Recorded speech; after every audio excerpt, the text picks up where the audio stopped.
Hello everybody, this is General Snivy and welcome back to more of the Spyro 2 Ripto's Rage playthrough. In today's session, we're possibly going to be finishing up this game completely, once and for all.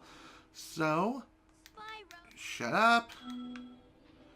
Anyway, before we get started, I want to do some exploring around here in the final hub world here, known as Winter Tundra. At the end of the last play session, we acquired the very last move that we'll need to learn in the entire game, known as the Head Bash. And with the Head Bash ability, we can now smash boulders and other ground-poundable-like objects. So, that is sweet. The ground pound is not the most useful move in the entire... Not exactly the most useful move in the whole game, but it is used in a few places and in a few situations, i.e.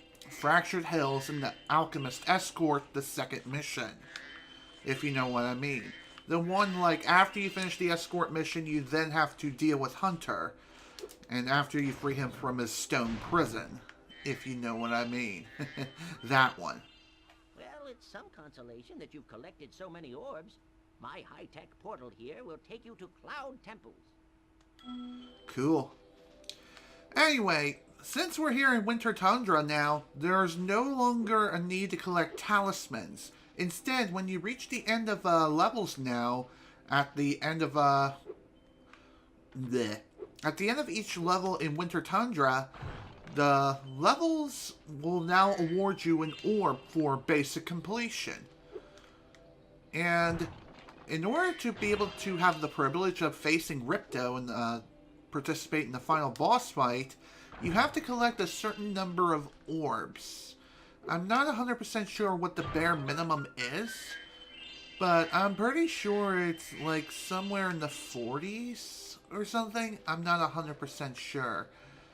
As we explore here, we'll find out soon enough what the requirement is. Heck, it may not even show me, since I've been collecting as many orbs as I possibly can throughout my entire adventure up to this point.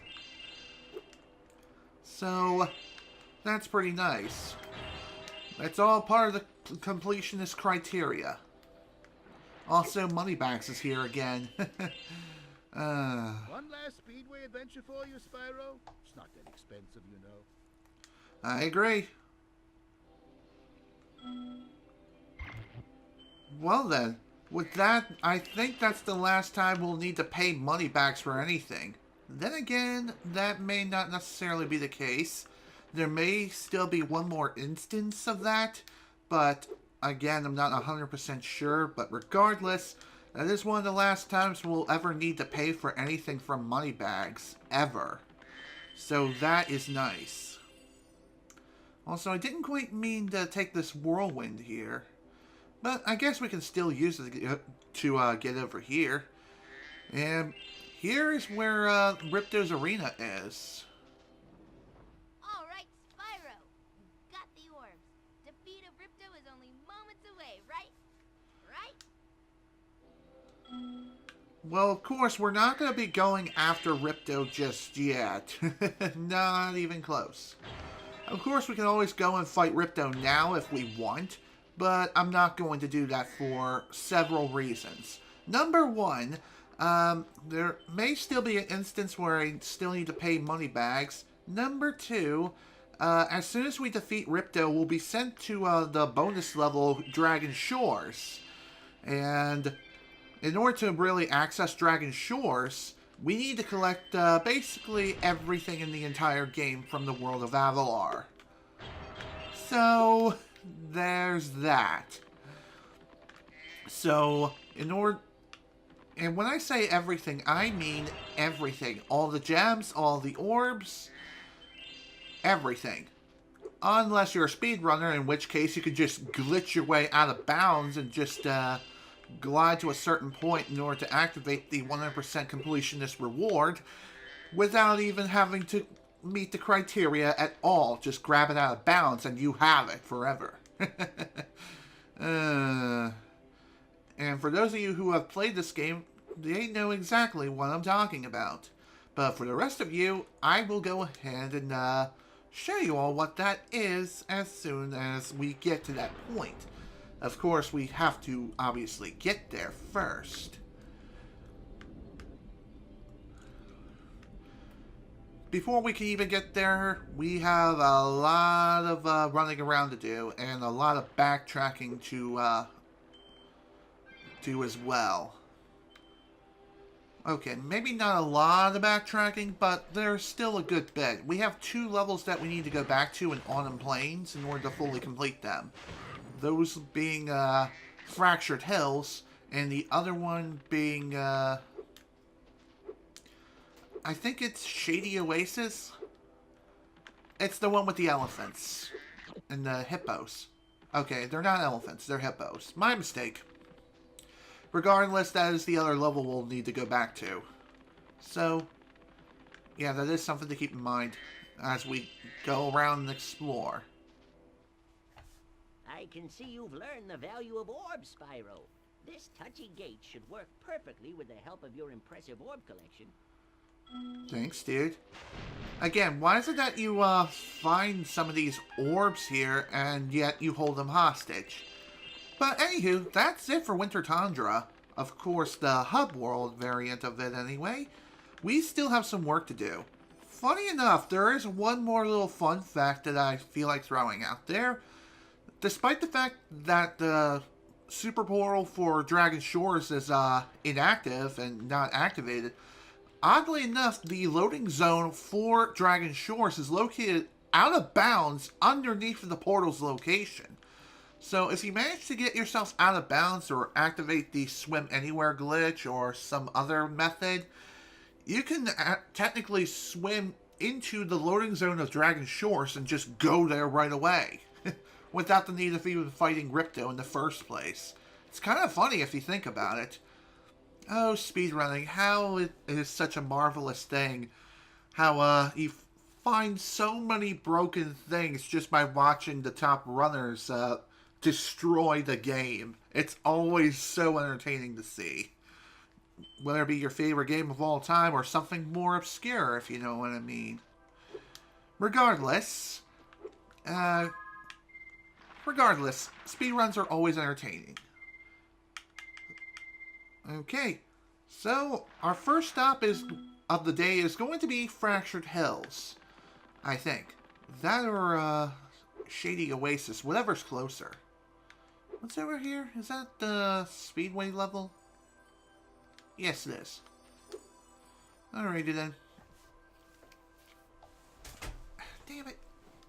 Didn't mean to hit my computer like that. Ooh. Alright. I guess we'll go to Shady Oasis first.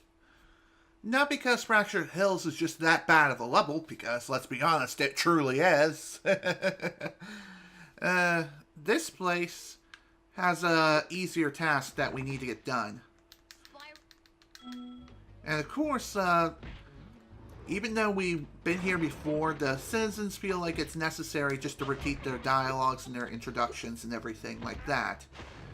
And like I've mentioned before, I may have only completed like 52% of the level. That doesn't mean that I've completely abandoned this place or just decided to cut and run.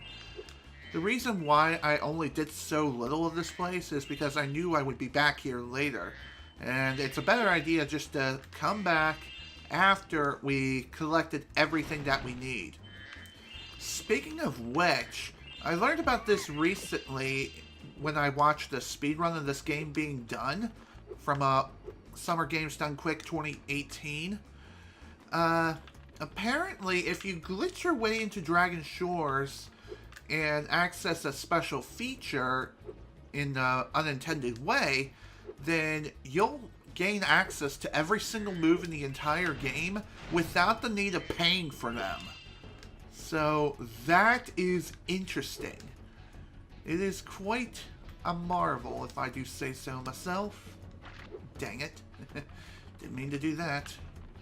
Oh well.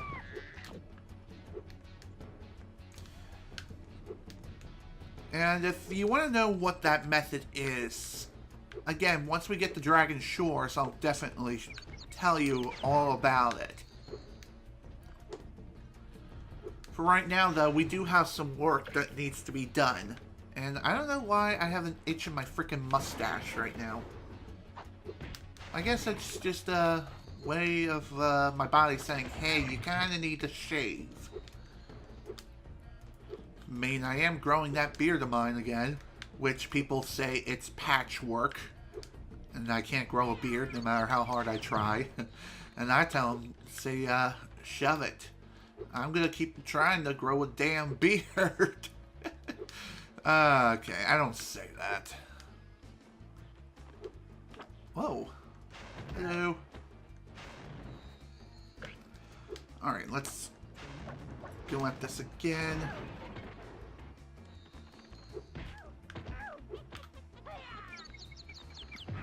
I gotta appreciate how high you can jump via the charge attack. And this is just from a casual standpoint of view. I'm not talking about the double jump. That is another marvel of its own. Just saying.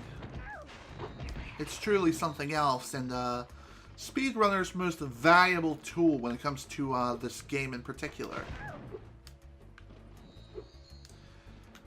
Now, when it comes to Reignited Trilogy, it is possible to speedrun Spyro 2 via the Reignited Trilogy. You just don't have access to the double jump, and you have to do things in an entirely different way. Dang it. Well, that didn't quite work so well.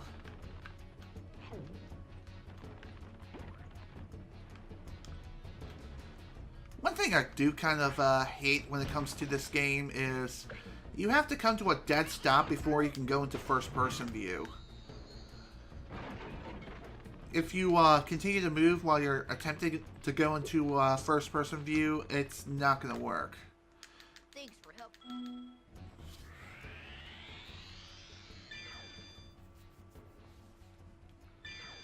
Okay. Now that that's done, let's talk to you. 3 thieves have stolen our magical brass lamps. Please get the lamps before they take them away from Shady Oasis. Sure thing, dude. Let's get to work. Now that we can actually do this, well, technically we could have done this a while ago on our first trip here, but like I mentioned before, we won't be able to we wouldn't be able to complete the level on our first trip because, again, we lack the ability to do the ground pound move. Okay, it's not, maybe it is a ground pound. Regardless, you slam your head into the ground. Alright, now it's time to chase some thieves. So if anyone has played Spyro 1, you know exactly what this is. Remember when we had to chase down thieves to grab the dragon eggs that they stole? Well, we're doing the same sort of thing here. And it is possible to outpace them and also flame their asses. God damn it. Man. Got frickin' stuck.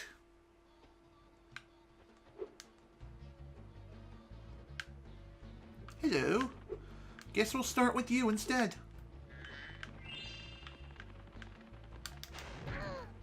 Gotcha. Alright, there's the first lamp. Ooh, rocket. And we also have this new thing here. See these things with the target? You can only destroy them with this ground pound move. Okay, why was I stuck for a few seconds? I know I was moving the analog stick, so what the hell was up with that? I have no frickin' clue. See? Alright, let's get this second lamp now, if I don't fall into the frickin' water. I don't even know what this stuff is. It kind of looks like acid or something to that extent. But regardless, if you fall in, you begin the drowning animation from Spyro 1. So it kind of acts like tar, if you know what I mean. Also, why didn't my flame breath activate?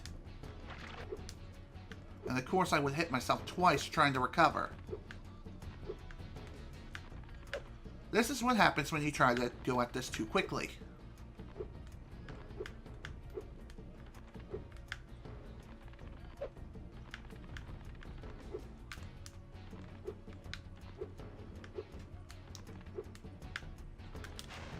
Got him! Whew! Just barely got him within that flame range. Okay. Only one left. One more freaking lamp to go, and then we're done with the lamp collectathon thing. Of course, we still have one more task and the rest of the gems to collect. And then after that, we'll be done with Shady Oasis. Speaking of which, here is the final lamp. Okay, that was weird. Never mind. Well, that was easy. Ah! Alright, we're done. Thanks for bringing back the 3 magic lamps. Here, take this orb. Some fairy left it with me, but it won't hold a proper shine. I wonder why. Alrighty. Well, now that that's done, let's head on off to our next destination. Oh, right. I still have this. Since, I ended up dying, the pots that I broke previously, they reset, which is really lame. And funny enough, this, pot scavenger hunt thing, they're scattered quite a bit throughout the whole level. So you're going to be doing quite a bit of running around when it comes to, pot searching. Are you kidding me right now? Really? Dang it, dude.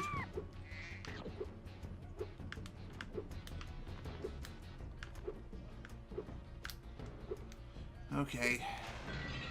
Next.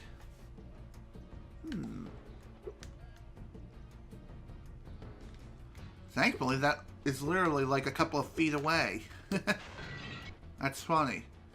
And there it is, right at the very start. Just like the rest, it shall be destroyed.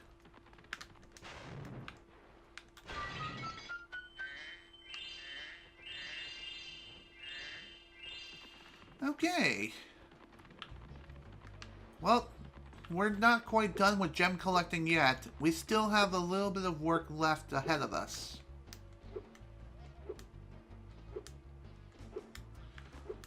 And of course, we do have to go all the way back to where we were previously in order to begin the next task and also to find the remaining gems. I think the remaining gems are right within this next area here, so it's not that far off. Thankfully, though, this level is not very big, just like the rest of them. But this is one of the smaller levels in the game, which is pretty sweet. Okay, here you are. My 8 brothers have been trapped in rock, and will sink in the lava if you can't break them free. Head bash the rocks by jumping, then pressing triangle, and follow my lead. Follow me, and remember, jump and then press triangle to head bash. Okay, then. Alright, so this is a task of which you which you cannot complete on your first trip, simply because of the fact that you don't have access to the move. Not until your second trip. Thankfully, the task is super easy. I have a big family, but you've managed to save all of them. Take this thing, too. I'm too tired to carry it anymore. I don't blame you, kid. I don't blame you at all. Alright, that's all the orbs here. Now we just got a few more things to pick up. And there we go. Shady Oasis is complete.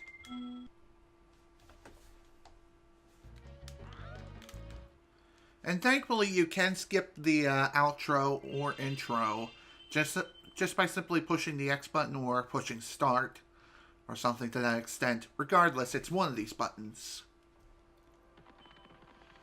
Alright, let's move on. Alright. Last level we need to do some backtracking for is Fractured Hills. There are 2 orbs of which we need to pick up here. And these 2 orbs, oh dear lord, this is gonna be painful.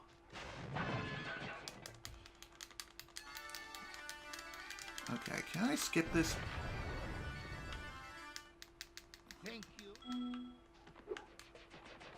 Okay, thankfully you can skip those cutscenes by simply, I think, mashing start. You can skip it.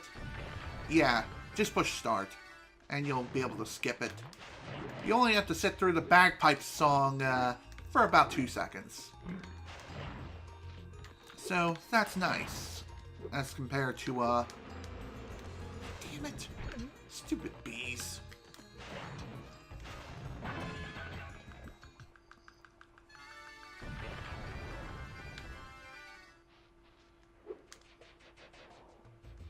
Damn! Wow. I got knocked out of the frickin' sky. Damn, that sucked.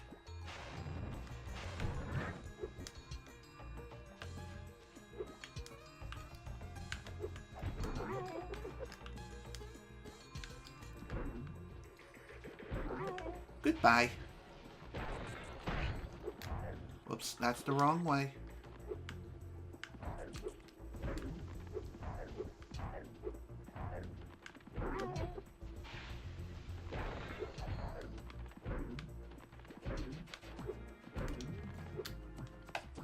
Crap.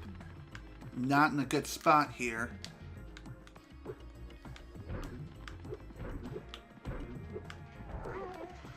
Whew. Okay, he's done. It's a good idea to try to take out some of those stone golem guys anyway. And the reason for that is obvious. We still need the supercharge. We kind of need it for one skill point that is located here in this level. And why is it that I can't kill those frickin' trees with the beast before I get hit? No frickin' clue.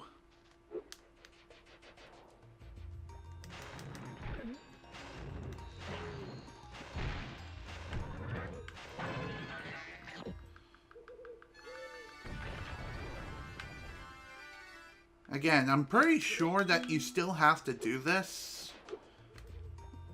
But then again, maybe not. Especially since we're still going orb hunting. So anyway, in order to activate the supercharge, which we're going to be needing for a skill point, that requires us to kill 14 enemies minimum.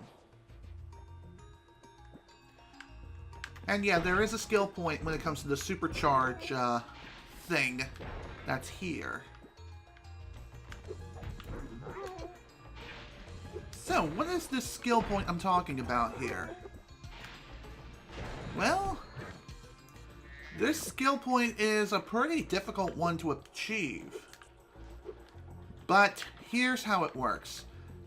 If you remember correctly, we had to use this previously to complete a single lap to free the trapped fawn.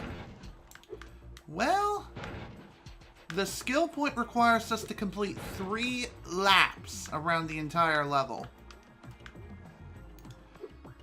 And I don't know if you're allowed to take shortcuts or not.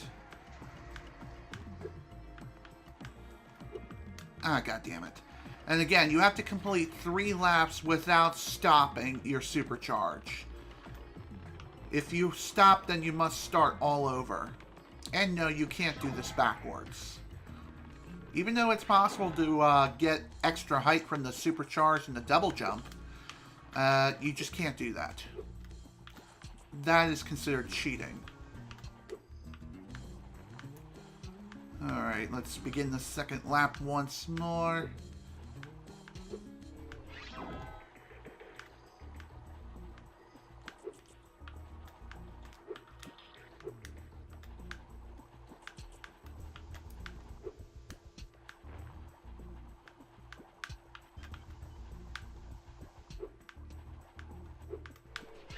Final lap.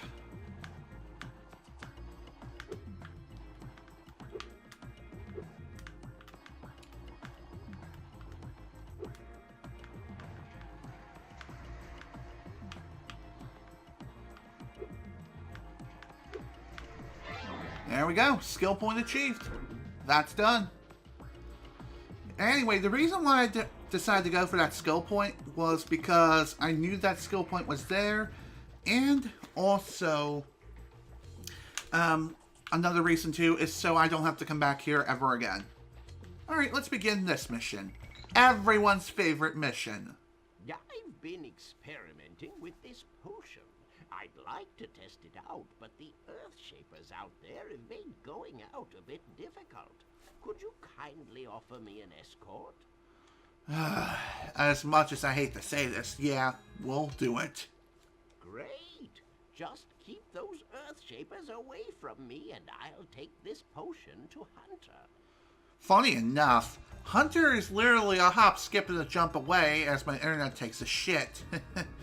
Anyway, from our current position, Hunter is located on the left-hand side of this place here. But for whatever reason, the alchemist has the worst eyesight in the history of mankind, and he must traverse around the entire area and do like a couple of laps before he reaches Hunter. Why is that? I have no freaking clue. And funny enough, this mission is graded 4 stars. In actuality, this should be graded like 5 stars rather than 4. God damn it.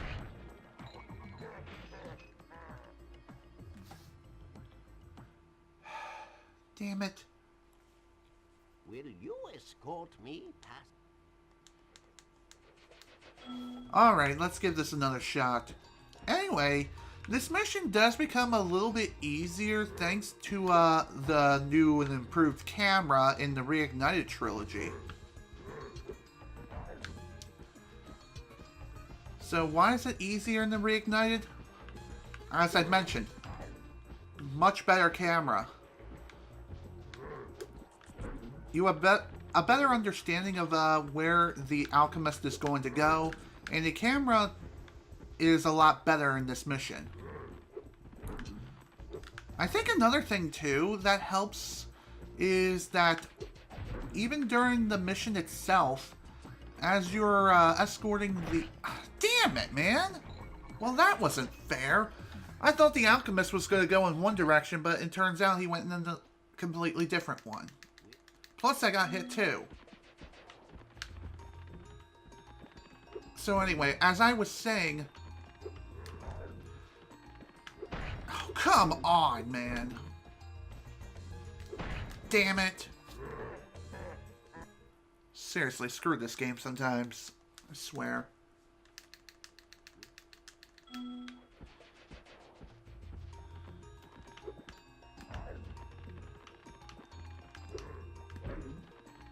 Okay.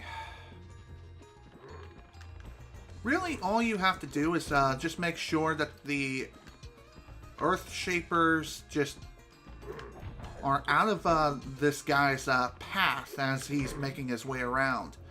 So really, this all comes down to memorization. Remember which Earthshape... Oh, come on, that is complete bullshit. Plus, I got hit in cutscene land. Like, that's really fair.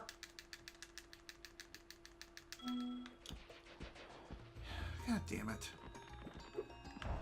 Another thing that's worth noting too, I think when it comes to, okay, what? Really? He got hit by the first Earthshaper? Seriously?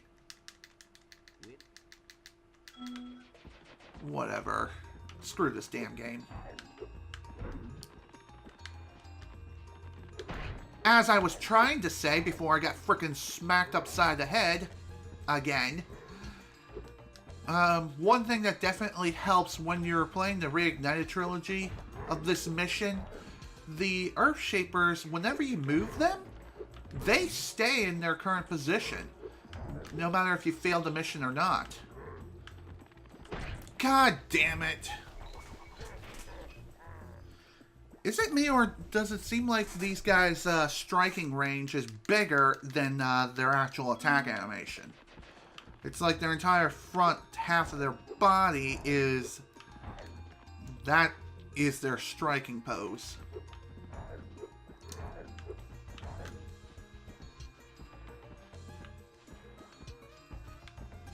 Okay.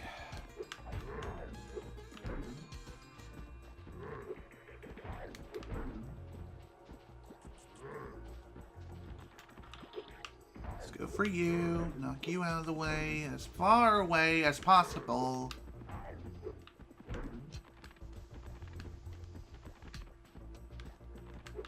Damn it, dude! That's what throws me off the most. It looks like he's going in one direction and then he feels the need to turn around and start going in the opposite direction. Like, oops, I went the wrong way. Seriously, this is the worst goddamn alchemist ever.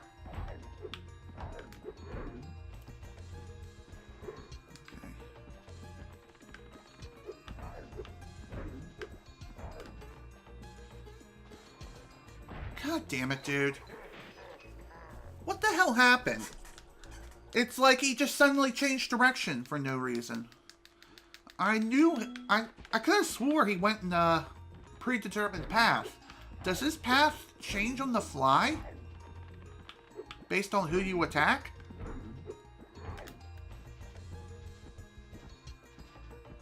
I have no freaking clue. Again, that was bullshit. And of course he got hit. Of course he did. All because his frickin' ass had to get in my goddamn way, and that's what got us killed. Hell, I even took a hit too, unnecessarily, because of his stupid ass. Why is it that you're not invulnerable in cutscene land? I don't get it. It's so dumb. Like, seriously, you can get killed during a cutscene. That's just how bad this shit is programmed.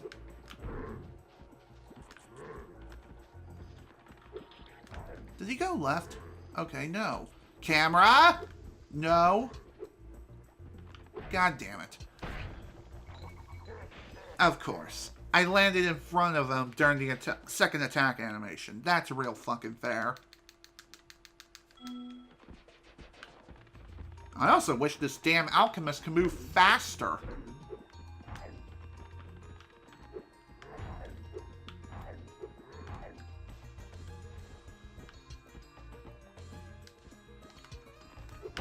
That is complete fucking bullshit, and you know it. Ugh. The hit detection of this game, I swear to God, is completely frickin' busted. Especially when it comes to certain enemies. They always find a way to strike you before you can strike them.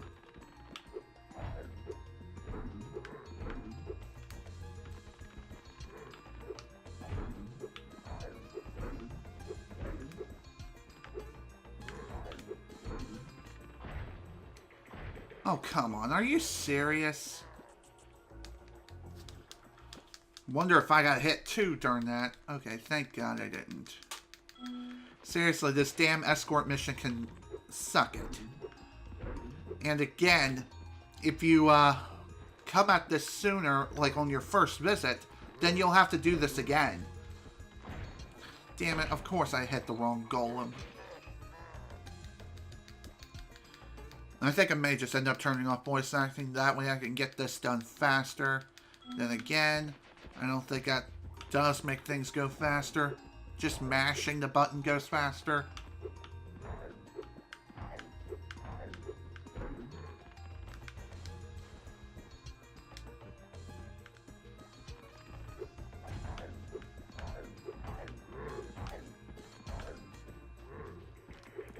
Damn it!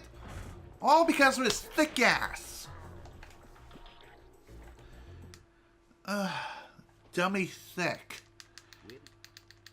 And of course, bullshit happened. Somehow I still lose health anyway.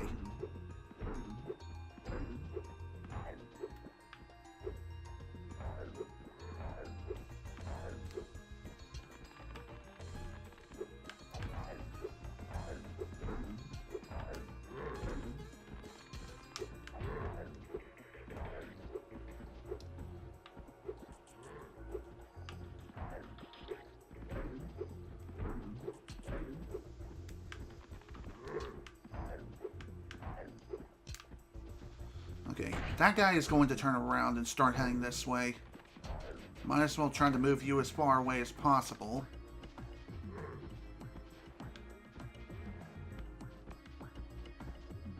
Oh, thank God it's over. Man, do my feet feel better. Would you look after this for me? Of course. This, my friend, is a well-deserved orb. Thank you very much. As long as you're here, would you like to help me take out these stubborn Earth Shapers? Yes. All right. When I shoot an Earth Shaper with an arrow, you head bash him before he gets back up. Remember, head bash by jumping and then press triangle. Of course. We have to get all of them at once, or they'll just invite more of their friends. Let's go. Alright, let's get to work. Thankfully, this mission is far easier than the frickin' Alchemist Escort. That is for damn sure. Where did Hunter? Okay.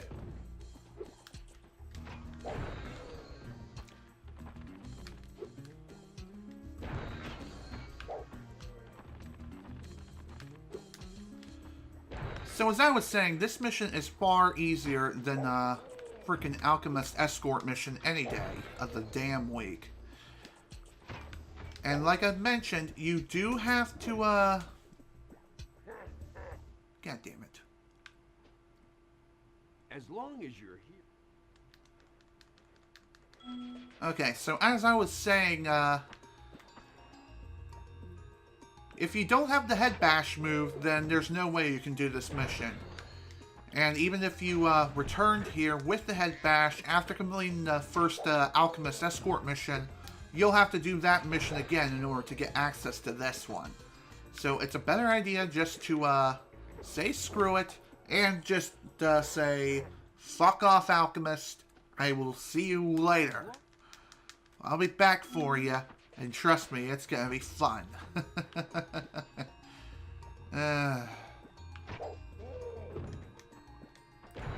Okay, so when it comes to this mission, though I say it's easier than the Alchemist Escort, you do have to be fast, and you also have to hit your goddamn target. God damn it. Of course, because I missed the first one, I ended up getting screwed over.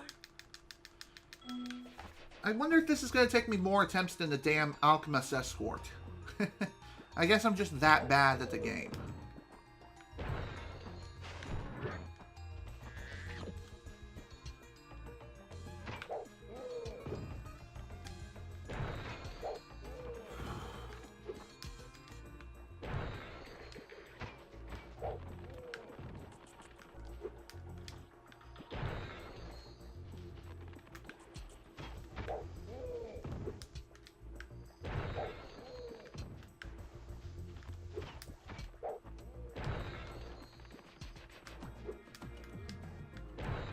Got him!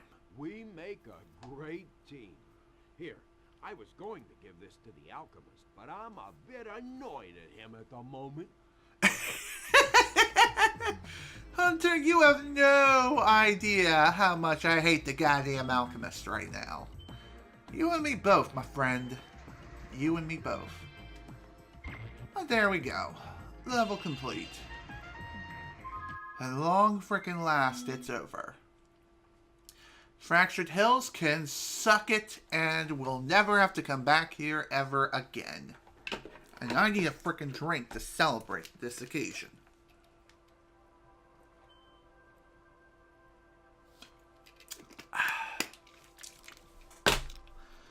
Damn, it feels good.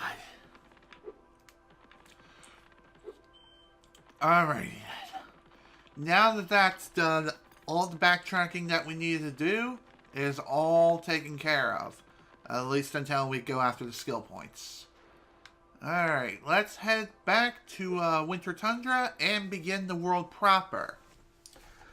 We'll of course be starting with all the levels within the area. Then after all the levels are complete, then we'll go and fight Ripto. Hopefully these levels here won't last like 10 million years. Let's head into the first level here, which is Mystic Marsh.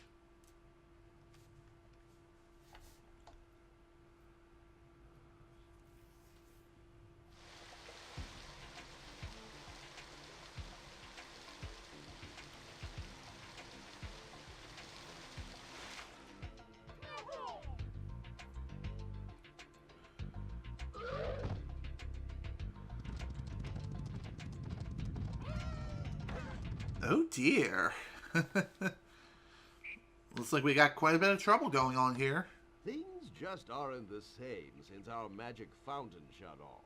It sure would help if you could find out what evil force is behind this disaster. Sure thing.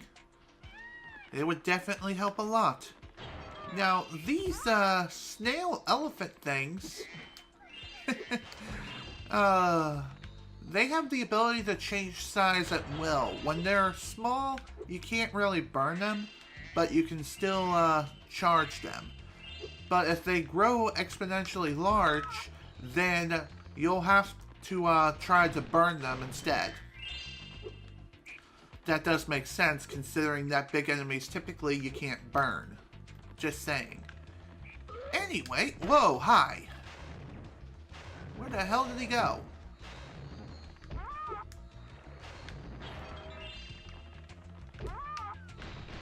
Here's a fun fact for you. In the Reignited trilogy of this level, the monkeys, instead of throwing these, nuts, I guess? I don't even know what they're throwing here, but in the Reignited trilogy, they're throwing Wumpa Fruit. Why Wumpa Fruit? Because Toys for Bob, who helped made Reignited trilogy, also made the Crash Insane trilogy too. So it was a fun little Easter egg that they felt like throwing in. And I like that. It was a fun Easter egg, let me tell you. Okay. Now then, this level is not the biggest level in the world. In fact, it's more or less divided into two separate halves. The first half is where you start, of course, and the second half is where the level ends.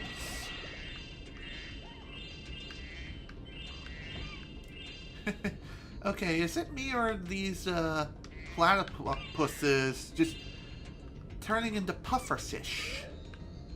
I don't get it. It is so freaking weird that they're transforming like that. Almost as if they have mystical powers. Huh. Neat. Screw you. Oh my god, go around! Damn it, man.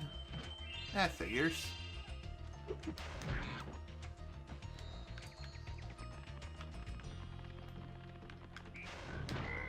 Okay, so if you ever need health in this level, just search for frogs. Burn their asses to a crisp. That easy. Alright. Now then, before we take the power-up for this level, I want to explore up here. Reason is quite simple. There's a lot of gems up here on this level. Heck, you don't even need to come up here. It's kind of optional. But if you want the 100% completion under your belt, you do have to go this way.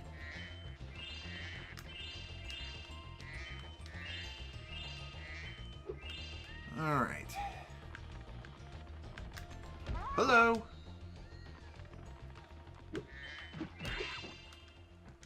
God damn it. Of course I fell. Whatever, I'll just go this way. And yeah, the power-up of this level is just this super jump spring thing. Just take it and you'll be able to traverse up to the second half of the level. After I, of course, get pummeled in by more frickin' monkeys and shit.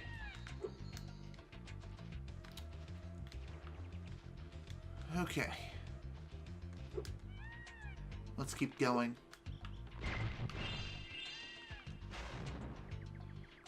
What a strange looking pot. Well, we'll be back for that later. Trust me. Neat. There's 2 more lives right there. I like that. Especially considering the fact that I lost so many earlier on.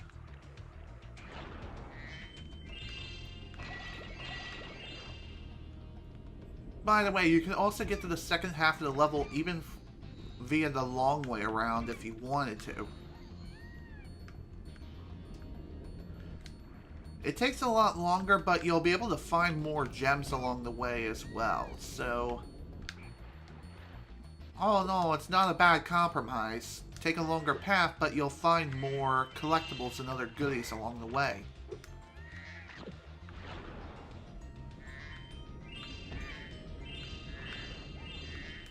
Again, why is it that the platypus can inflate themselves like pufferfish?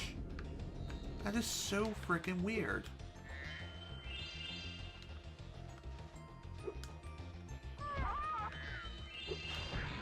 Hello there. What? Oh, I must have dozed off there. Golly, looks like I let the fountain switch off. Here, take this orb and, don't mention my little nap to Hydrar, okay? Alright, sure. Just as long as you turn the fountain back on, then we're all good to go. And like I mentioned, just making it to the end of the level now will give you an orb as a result instead of a talisman. You don't need talismans anymore, so that's nice. However, you will be needing orbs in order to progress through the remainder of Winter Tundra, so that is something you need to keep in mind.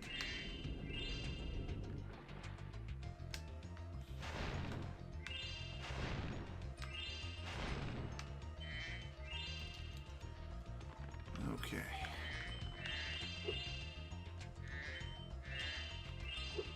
Ooh, who is this guy?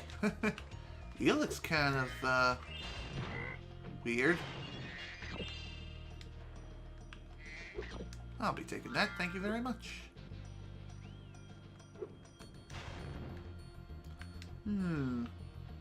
What a strange looking, you know what, never mind. I was gonna say what a strange looking balloon that is, but it's not strange at all. You may be wondering why is that even there. Of course, we have to kind of find a way to destroy it, which is simple enough. Just need to do that and we're fine. Alright, we still have a bit of gem collecting to do. However, we still have this guy to deal with. Spyro, a friendly face. A bunch of rotten thieves have stolen the spark plugs, and I'm stuck here. Please get the 4 plugs back. Sure, let's get to work. The thieves are scattered throughout the level here, and though it seems like we should have encountered some at this point, oddly enough we didn't find any, and they don't spawn until after we start this challenge up. So that is something you do have to keep in mind. And here are the thieves, right here. I think they're flying squirrels. Giant flying squirrels is what they are. And even in Reignited Trilogy, they look even more so like frickin' flying squirrels. In fact, I think they look more like something else if you ask me. There we are, that's the first one down. Now we have the other 3 to find. Thankfully, they do stick out like sore thumbs. They look like frickin' walking furries, if you know what I mean.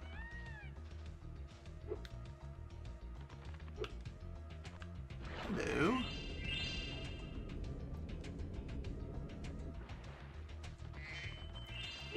What a strange looking pot. Again, we'll be back for that later. Now then, where is the next flying squirrel thief thing? Here's one. Heh, That was easy. Could have swore I saw another one a little ways back. Perhaps he ran off because he knew I was coming. And of course I didn't see where he went.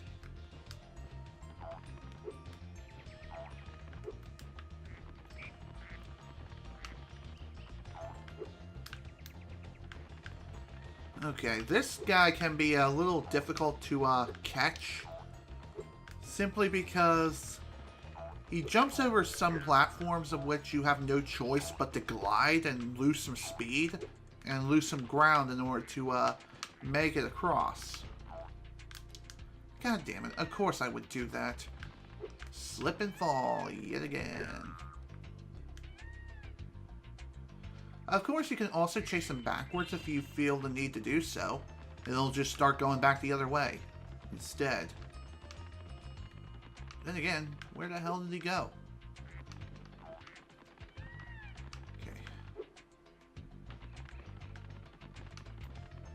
Okay. I guess I didn't need to glide after all.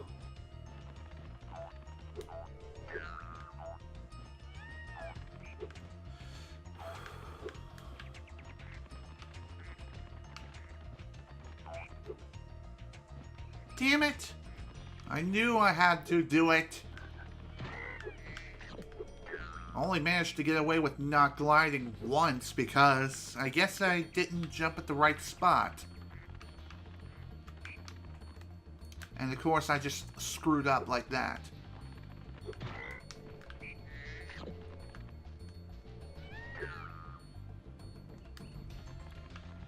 Screw it, let's just chase him back.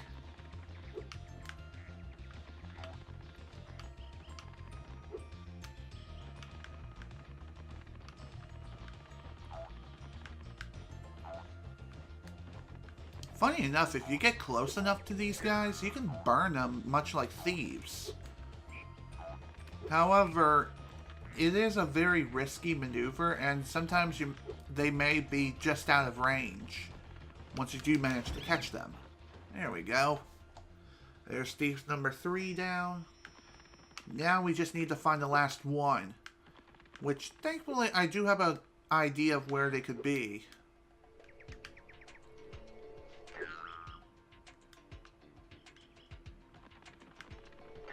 Okay.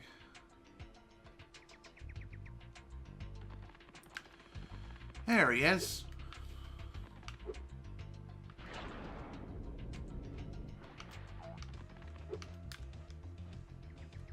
Where'd he go? Where'd that little bastard go? Ugh, God damn it. I hate it when they vanish. I hate it when they vanish like that.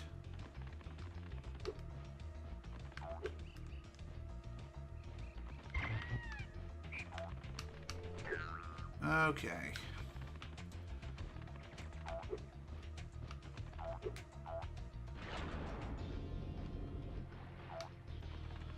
Okay, so this is basically how this chase sequence works.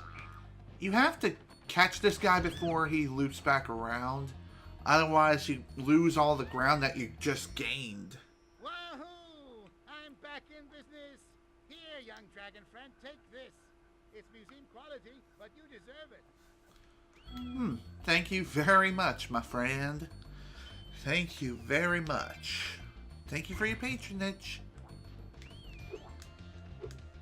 Alright, now that that's done, we still have some work that needs to be done. There's still one more task that needs to be completed. And I have been putting it off for quite a little bit, simply because I haven't found it yet. But we'll be fine to get soon enough, trust me. It's not too far off from our current position, actually. Just getting to it can be, kind of problematic. Okay, it wasn't that big of a problem at all. It's literally right here. Ah, Spyro, so glad you're here. I'm perfectly useless without my trusty pencil, and I seem to have lost it. I do have this extra egg.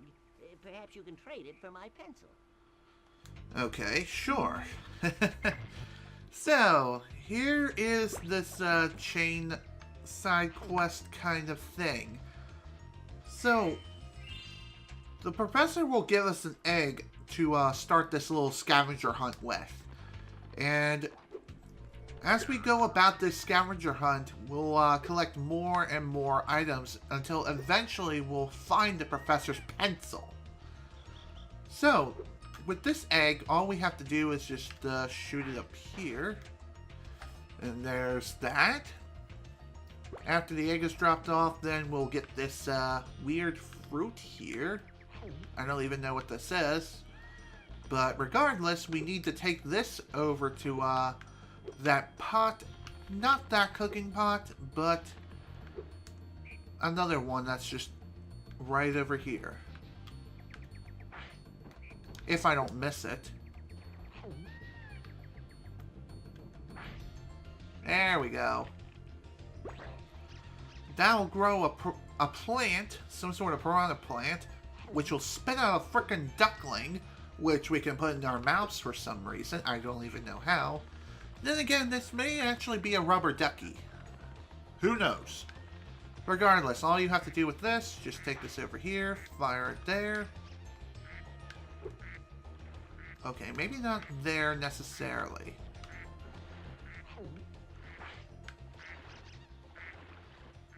There we go. Funny enough, in the Reignited trilogy, if that rubber duck isn't with the mother, she looks also so freaking sad. And then after you bring that little duck to her, then she becomes happy. But hey, at least we got all the gems for the level now. Now we just have this thing to work with. It looks like a turnip. So, with this turnip, all we have to do with it is just take it over to this pot. Put it into the pot. And so we get this. Looks like some sort of coin.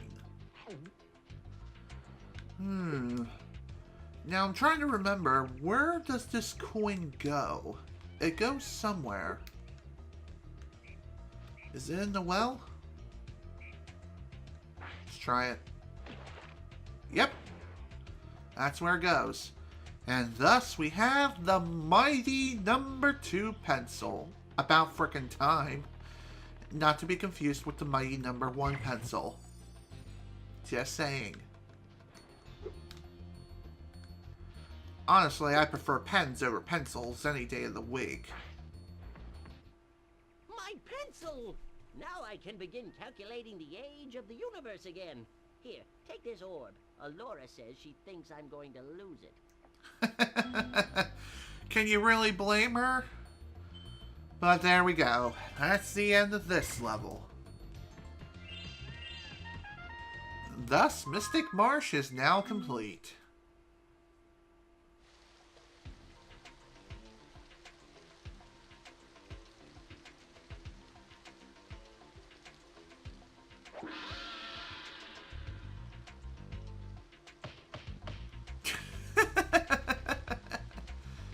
Nice.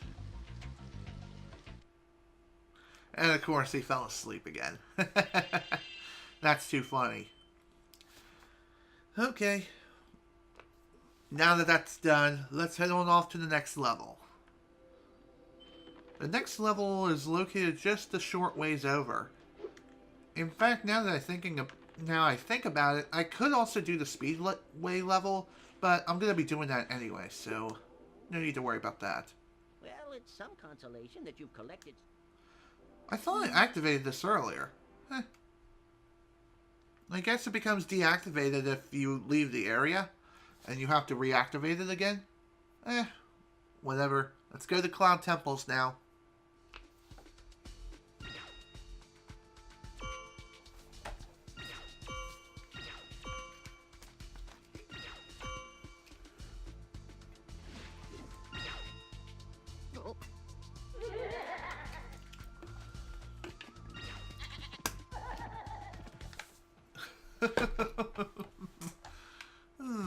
What is this? Really? How did that even hit me?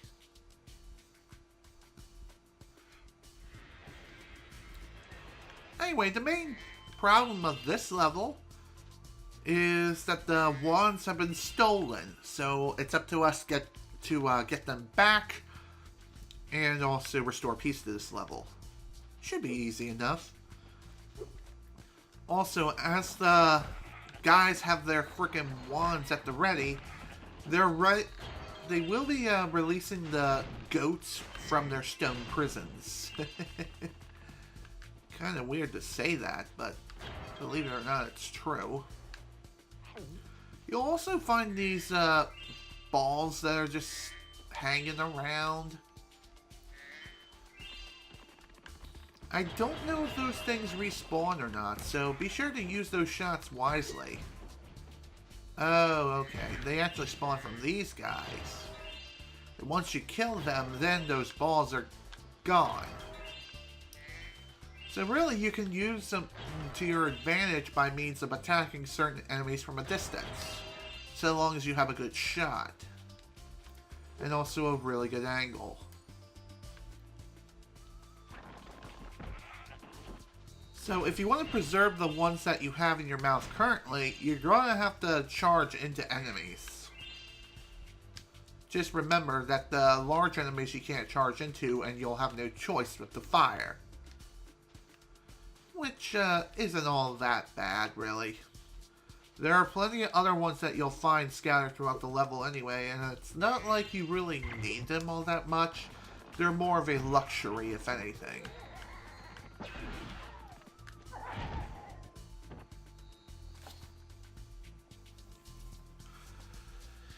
Okay. Ow! Damn shoulder.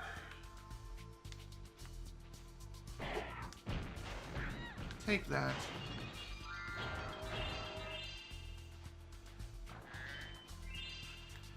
Okay, when it comes to this level, this is probably one of the more complex levels that you have to go through. But really, it's not that bad.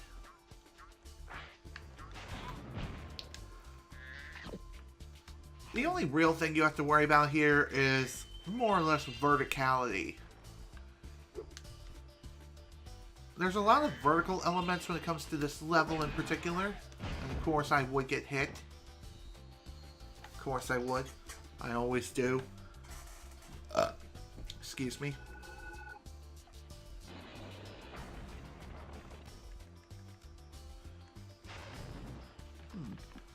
Kind of surprised that the game just automatically teleports you backwards a ways after you activate the cutscene of the wizards getting their wands back. Kind of weird, if you ask me, but I'm okay with it. Ooh, what do we have here?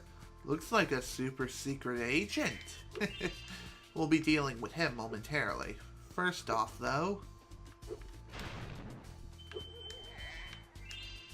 there's that one, and then there's this.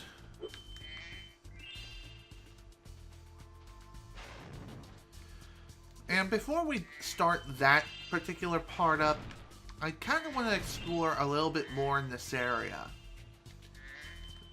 That way, when we do start that task up, we can do so basically right away without any interruptions.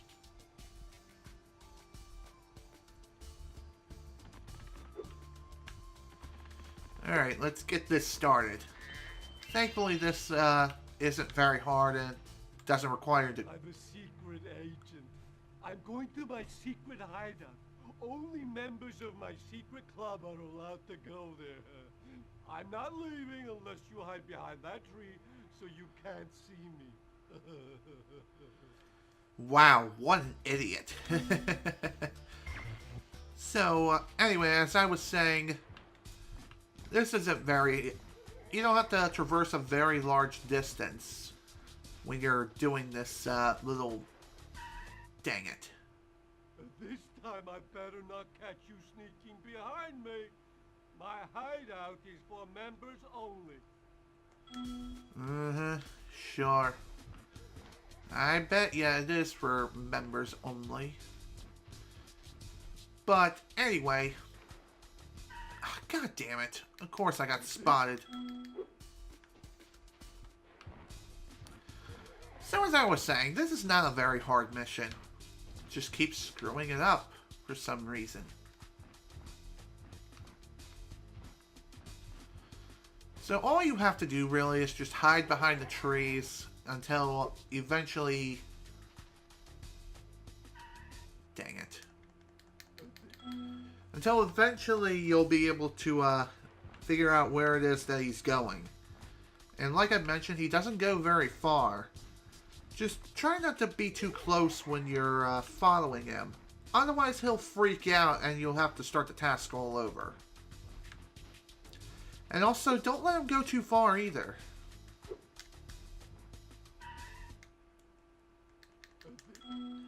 If he goes too far away, then you'll lose him. I'm not sure what the distance is as far as whether or not he'll figure out or how far it is that you have to be before he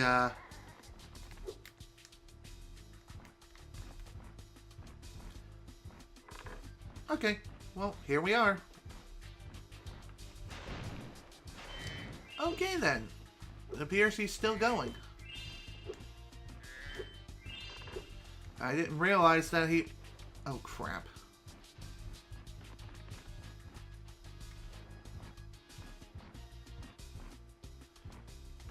Didn't realize there was still a bit of a ways yet.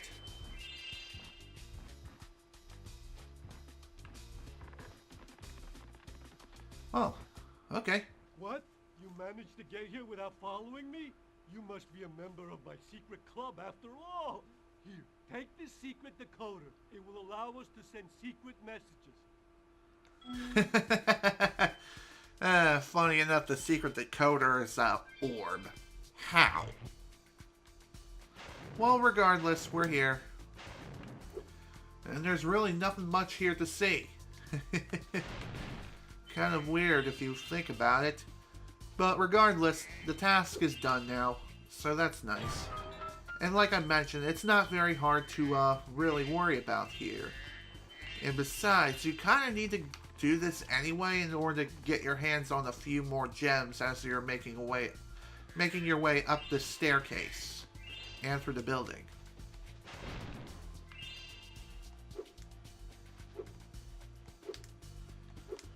Plus, I think you are given a little bit of a good vantage point.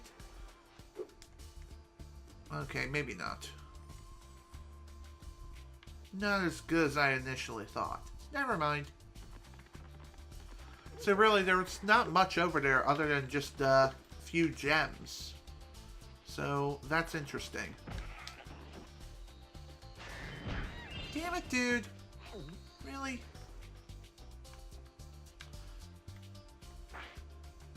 Got him.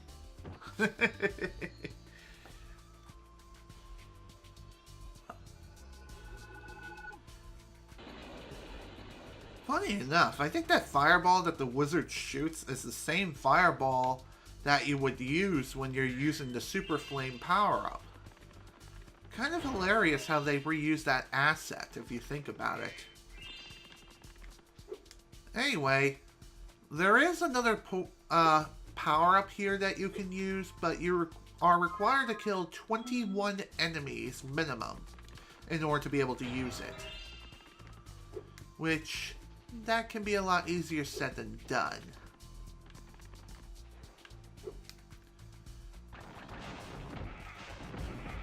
Ooh, triple kill. Well, with that, the portal's now activated more or less. Screw it, let's just deal with you. Spyro, you have freed our city from the claws of those evil warlocks. Please, take this orb. I foresee that it will help you on your journey. Thank you. Thank you very much for the orb, my kind sir. Excuse me. Alright, now that that is completed, we could leave if we want to, but of course I'm not going to be doing that. we still have quite a bit of work to do. Let me tell you. And here is a brand new power-up. Our mystical bell towers have been overrun by trolls, and the bells haven't been rung in days. I tried a fire spell on the trolls, but it just made them crazier. This super freeze power-up will chill out the trolls, but we really need the bells to ring. They'll ring if you charge into them. Well then, here is a pretty interesting task. So, what we need to do here is use this new power-up known as the Super Freeze. And with the Super Freeze power-up, we'll be able to freeze these trolls and get up higher platforms. If you freeze a troll at the wrong time, then all you have to do in order to free them again is just to charge into them, or let time expire. Regardless, if you wait too long, then the trolls will get free from their icy prison. And like I mentioned, timing for them is key. Thankfully, it seems as though the trolls themselves are not very hostile. They'll be annoying, yeah, but really they're not that bad. Plus, I don't think they'll attempt to hurt you in any way. Alright, well that's the first bell.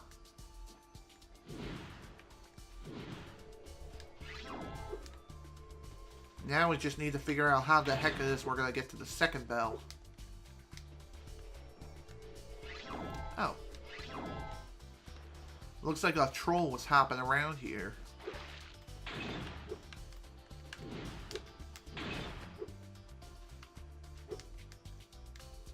Yep, I had a feeling that was going to be a thing.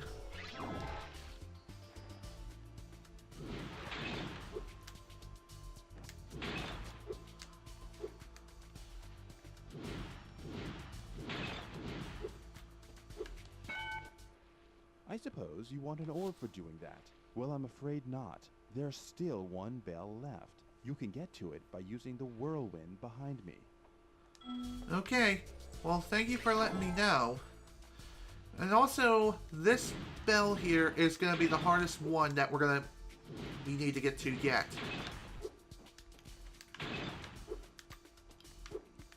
Well, that was easy. Thanks, Spyro. I didn't think you could do it.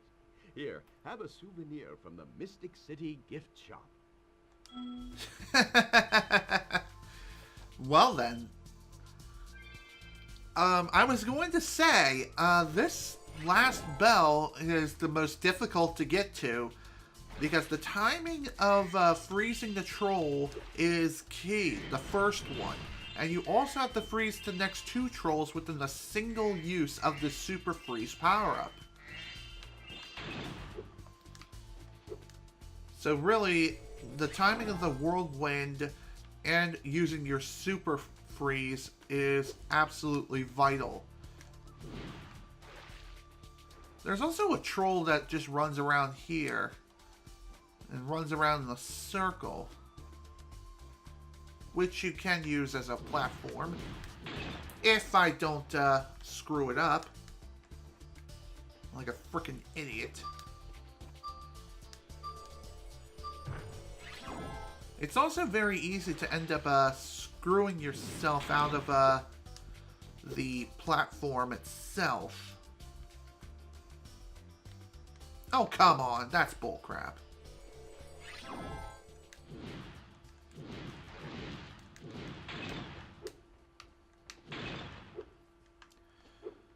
Get up there. Thank you. Wow. 2 hits.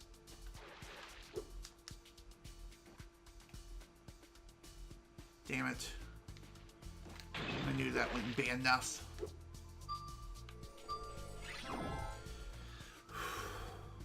Now, you may be wondering, what am I still doing around here? Well, to answer your question, we needed to be up here anyway, so that way we can get to this rocket. And the only way we're going to be able to light this thing is to wait for the Super Freeze power-up to run out. Which does take quite a bit of time. Funny enough how the Super Freeze power-up lasts for quite a while. I think roughly 20 seconds. But, anywho, once the rocket is lit, we're good.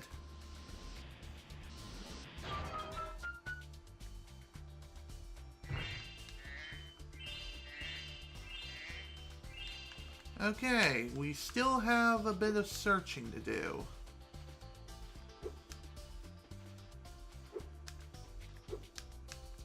It looks like I missed something way back towards the beginning of the level. Dang it, dude.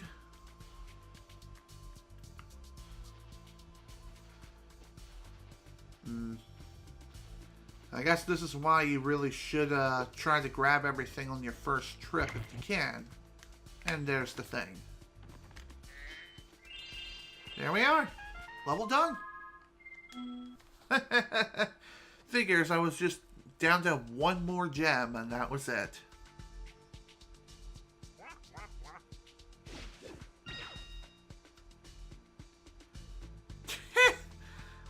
That's funny how the warlock got turned into a goat. Ooh, and that other goat wants some sweet booty.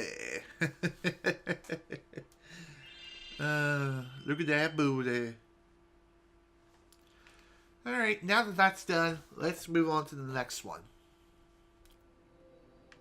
Should be simple enough. Funny enough, I think the next level is the last major speedway level. And the speedway level is definitely going to be the hardest one yet that we'll need to do.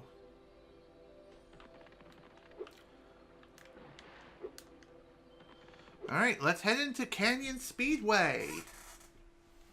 Figure I might as well since we're near the area anyway. As my internet again decides to take a shit for no reason.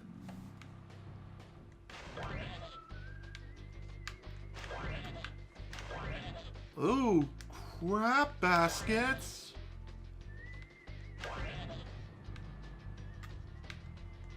Alright, when it comes to this level, there's a lot of tight spaces that you have to manage. And also, many of these obstacles here don't give you a whole lot of time bonuses.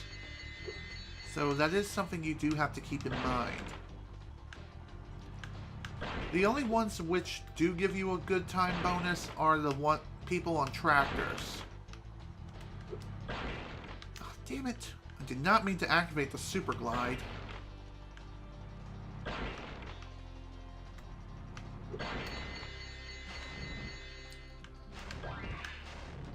Okay. Well, we found Hunter already. We already know where the hidden orb activity is. It's all the way over here towards the very last thing that we need to take care of, which are burning these birds. And there we go, we're done.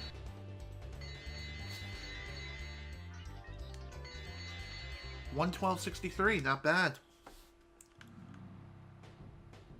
Anyway, let's get ready for the next orb activity, which thankfully is not too far off from where we are. It's literally like right over here. All right, Spyro. Are you ready to try out my plane? I just fixed it, and I'm pretty sure it won't crash now. Sure. Okay, Spyro, here's what you've got to do.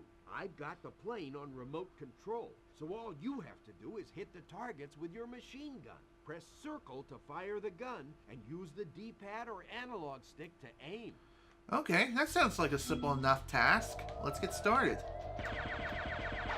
So really, all you have to do here is just hold down fire button and aim in the general vicinity of where the targets are located. There's 25 of them in all, and if you miss a single one, then unfortunately you will have to redo the task again. Just keep in mind though, blimps are a thing. They too are targets. Don't miss any of them. Or else. Or else you will. Die. Okay, no. You won't die, you'll just fail like you typically do. Also, you can get some pretty nice snipes in if you're quick enough on your feet. Again, all you really have to do here is just hold down fire, never let go, and eventually you'll win. There we are. Easy peasy lemon squeezy. Hey, you nailed all of the targets. It must be because you had such a good pilot. And I also have pretty damn good aim. Even though I was firing full auto the entire time. I don't care. I'll take the victory any way I see fit.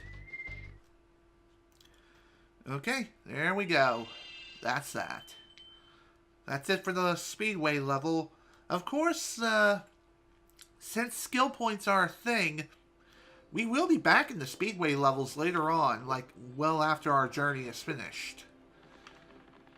Trust me, we will be back.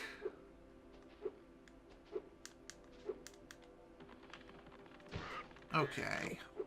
Well, now that the first few levels outside of the main gate here is complete, let's head into the next one. Robot Farms? Or is it Robotic Farms? We'll find out in a second.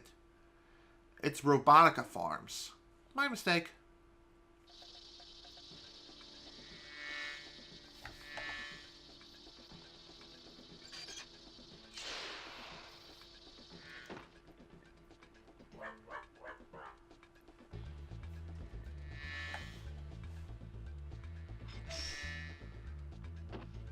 Oh dear, that doesn't look good.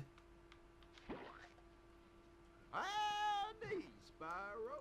These here pests have infested our farm. Could you find the time to help us get rid of them? Sure.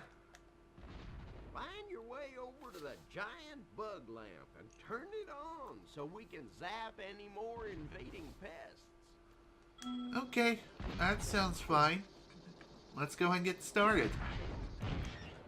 Throughout the level, we'll find these machines that pop out these spittable projectile things. I'm not too sure what they are, but regardless, we need them in order... to take care of the aerial enemies that are flying around in the sky. And the reason why we need it is because with our regular jump and flame abilities, we can't quite reach them.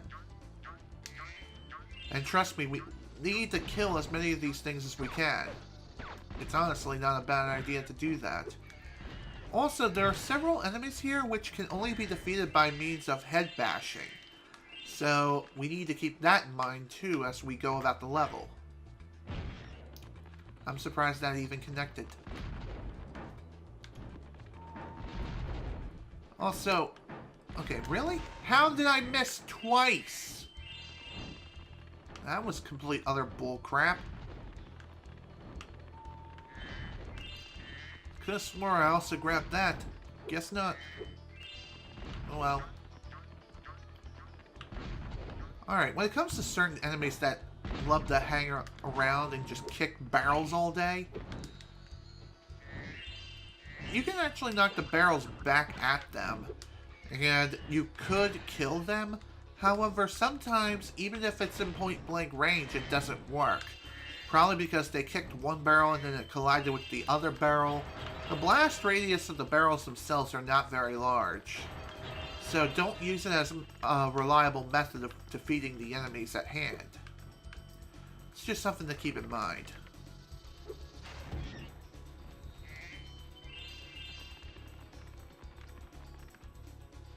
Oh my god, really? How did I miss that?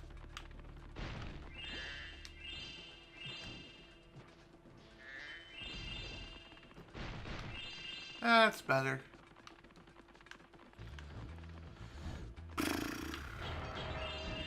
Though we are approaching endgame, that doesn't mean we need to take it easy and kick back. That's not how it works here. Endgame is definitely going to be where some of the hardest obstacles are going to be, as with any game ever. But I'm just saying, it's more prevalent here, if anything.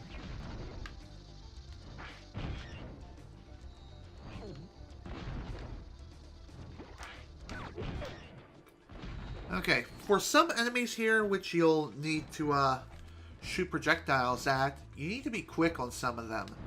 Otherwise, yeah, you're going to receive a lot of unnecessary damage. There we go. By the way, there are certain spots here, like that. Ow. Didn't quite mean to charge into the water like that.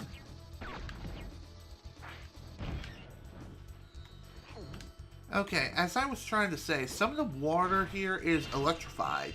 Probably due to the fact that this place is like a robotic farm. It does make sense in that context, but still. These darn bugs are making a joke of my expensive robot scarecrow. Can you chase them down and flame them, Spyro? Sure.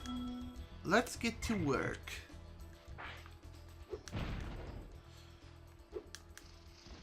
So, when it comes to this, all we need to do here is just burn all the bugs that are in this place.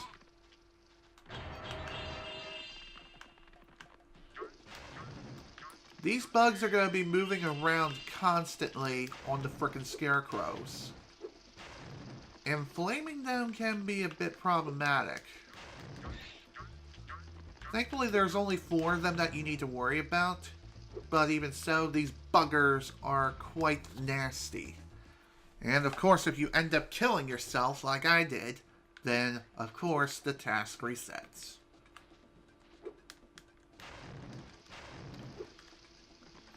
God damn it. Why is it that my flame sometimes just does not connect to the enemy?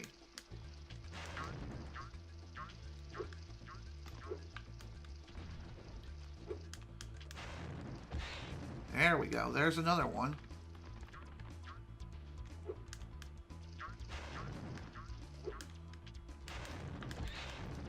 Alright. One left. There we go. My fields are safe from those flying vermin, Spyro. Take this doodad I done dug up yesterday. Sure thing. Thanks, man. It's funny how this task is literally just sitting out in the open. Like, ready to be collected, ready to begin, ready to get started. Donk.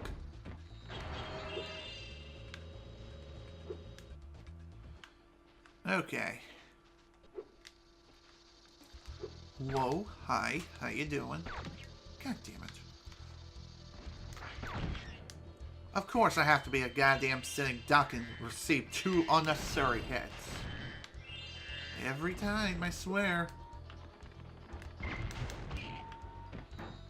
You would think that these mechanical bugs wouldn't be flammable, but in actuality they are. How did I miss that shot? Whatever.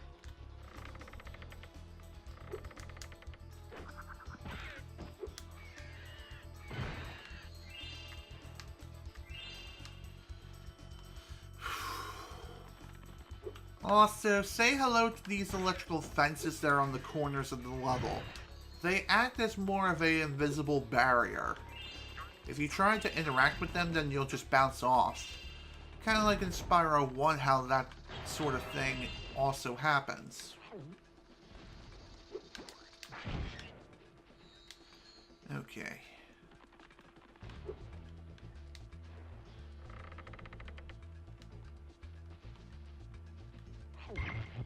Thank you very much. Kind of needed that checkpoint, especially after what I've done up to this point.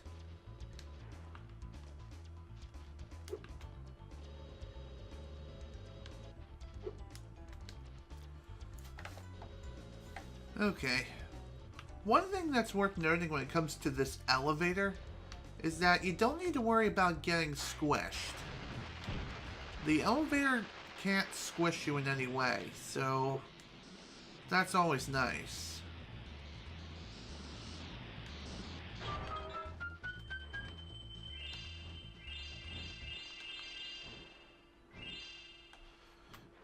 Alright. By the way, you do need to take that elevator in order to get access to the rocket, which smashes more of those things. Those metal container-like things. Damn it. Also fun with seesaws. These are a thing in this level, and I think they're only featured in this level too.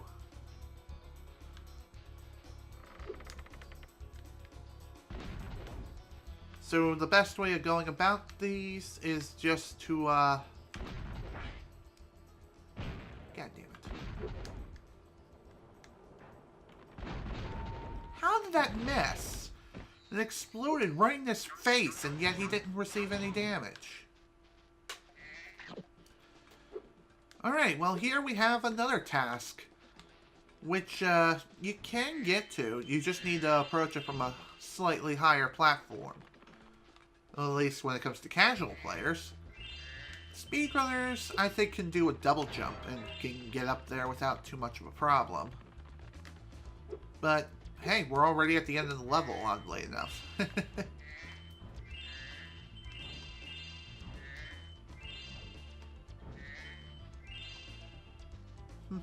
That was neat.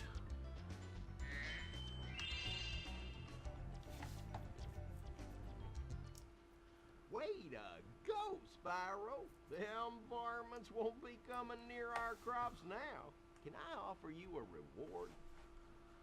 Sure thing, man. Sure thing. Nice.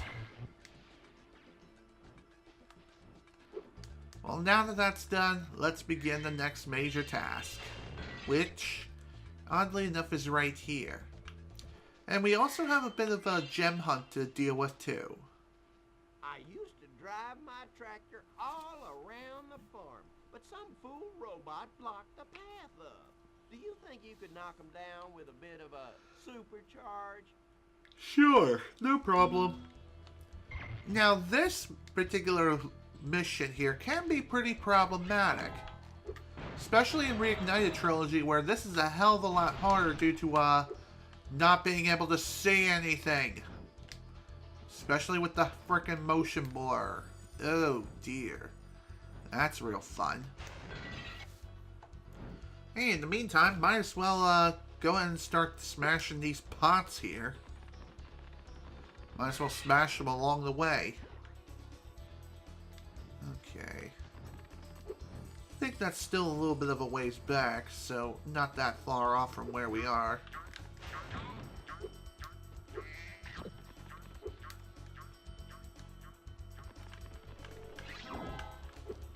Damn it! Of course I would fall. And fall quite a ways into it, too. So anyway, the reason why it's so much harder in the Reignited Trilogy is due to the extra, more realistic control scheme of which the charging mechanic has with the Reignited Trilogy. The turns are nowhere near as tight or as sharp as they normally are.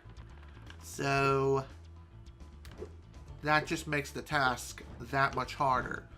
Plus, there's a trophy that you can get in the game where you complete 3 laps around the farm. And once you complete those 3 laps, then the trophy is yours. Now then, wasn't there... Yep, here it is.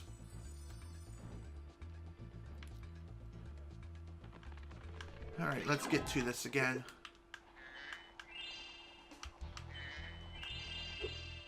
God damn it, of course I would miss.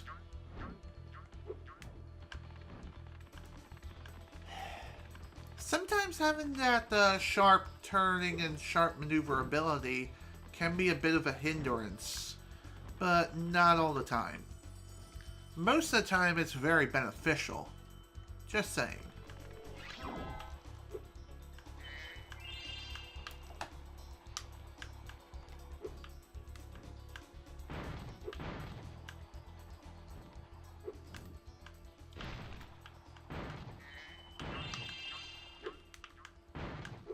damn it! Freaking crashed at the very end. I was just right there, too. God damn it.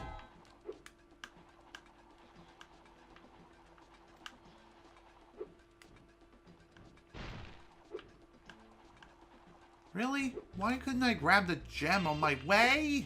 God damn it. Freaking lost the supercharge because I was stuck in the air for too long. And of course I was rubbing up against the goddamn wall.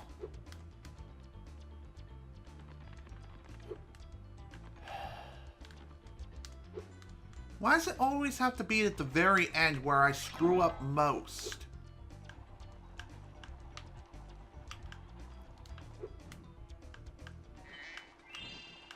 Okay, at least we got all the gems.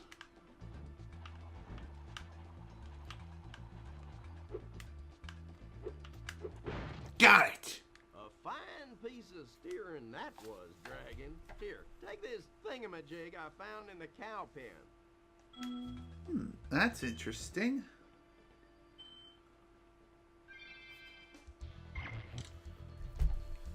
And there we go. Robotica Farms is done. And also, I was checking the skill point list just to be sure there was not a skill point here in this level. So, the trophy I mentioned, that is exactly what it is. Just a trophy. Nothing more.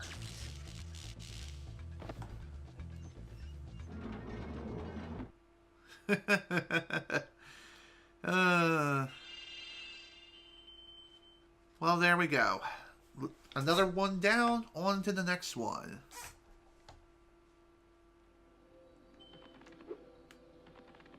And the next one, I believe, is just over here. I can see you've learned the value. Yeah, I know about the value of orbs. Do you? Did you learn about them? I guess so, since you came up with the idea of activating the super portal with them.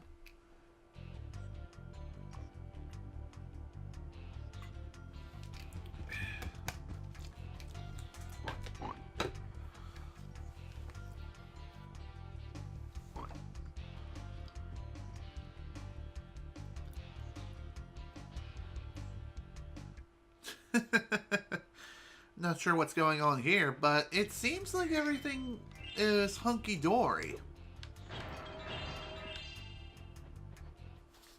This insurrection from the farms has got quite out of hand. We need someone to restore order. Find the inventor droid. She's been working on something big. I wonder what that big thing is. Also, these look like complete open walls. Well, no, they're invisible walls. How? Really, game? Wow, I suck. With all the budget cuts, these elevators need serious work. See, this one here is stuck. I expect it would start working if you could just give it a good whack, though. And when he says a good whack, he really means a good old head bash. You need the head bash in order to get this elevator working again. And if you want to go back up, just head bash the elevator one more time. And there you go. You're good. Ow! God damn the stupid frickin' laser cow. Okay, so now in this level, we'll be encountering enemies that not only are large in size, but are also carrying metal shields. In order to defeat them, all you have to do is just wait for them to drop their guard and burn them to a crisp. Simple as that. We've actually had a couple of enemies like that earlier on, but we were able to knock away their shields and then burn them. But here, not so much. Also, fun fact, those pigs that fly around, they commit sudoku, or suicide. Why is it that they do that? No idea. But as soon as they collide with a wall, they die. Of course, their first priority is to try and take you down, first and foremost. But, regardless, that is what they do. So, again, be on the lookout for the pigs. Make sure to burn them before they collide into you, and you'll be fine. As you can see, a vicious ox has taken over our armory. We thought that freezing the walkway would keep animals out. The ox is very tough. I advise using the bombs against it, and it'll probably take several bombs at that. Interesting. Okay, here we go. Time to start this up. So when it comes to this minigame, again, the camera is at a fixed angle, and ice skating here can be kind of problematic. Damn it. By the way, there is a trophy that you can get on the Reignited Trilogy by completing this task without taking a single hit. Which, that within itself is a lot easier said than done. There's no skill point in relation to defeating him flawlessly. God damn it. Come on, man!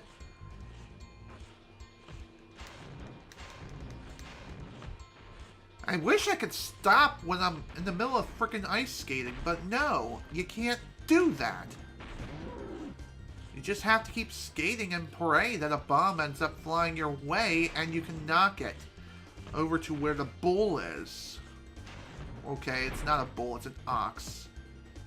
And of course, after defeating it, I die too. So of course that didn't count. That's not fair. And how did that explode randomly?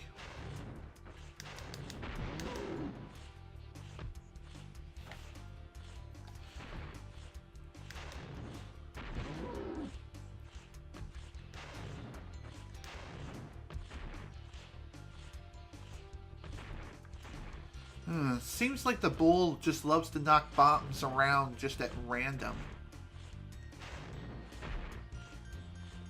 How did that not hurt him?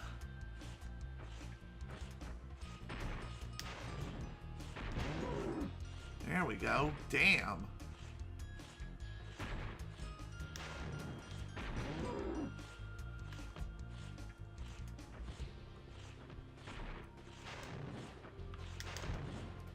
What?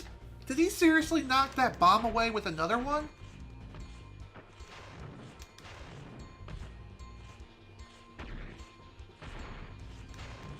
God damn it. Just can't seem to get these damn bombs to go in the direction of the bull. Okay, it's an ox. I keep confusing him. How? Oxes are bigger than bulls. Damn it. There, Jesus. Excellent work, Dragon. We can now defend our city properly. Take this visually pleasing reward. Whew. Well, that was painful. But whatever. At least the task is done. Now then, I know that there's this metal container here. Trust me, we'll be able to get that later. We still need to go quite a ways into the level before we can get it.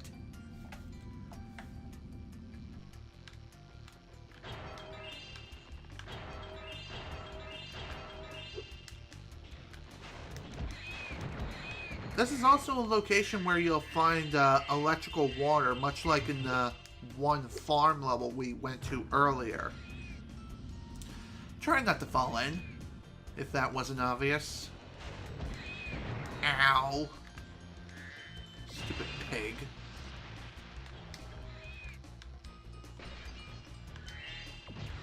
Okay. Thankfully, we are almost done here when it comes to navigating to the end of the level. And there's really not much else here besides just a few gems to pick up, a few more enemies to kill. Ow.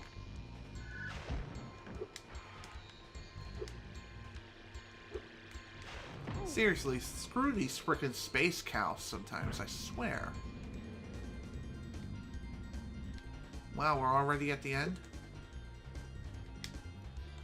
Of course, I don't want to go to the end just yet. We still have some things to pick up around here.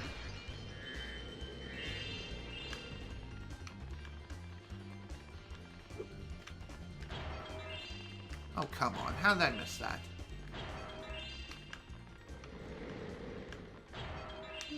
Wonder what that was. It looked like a UFO.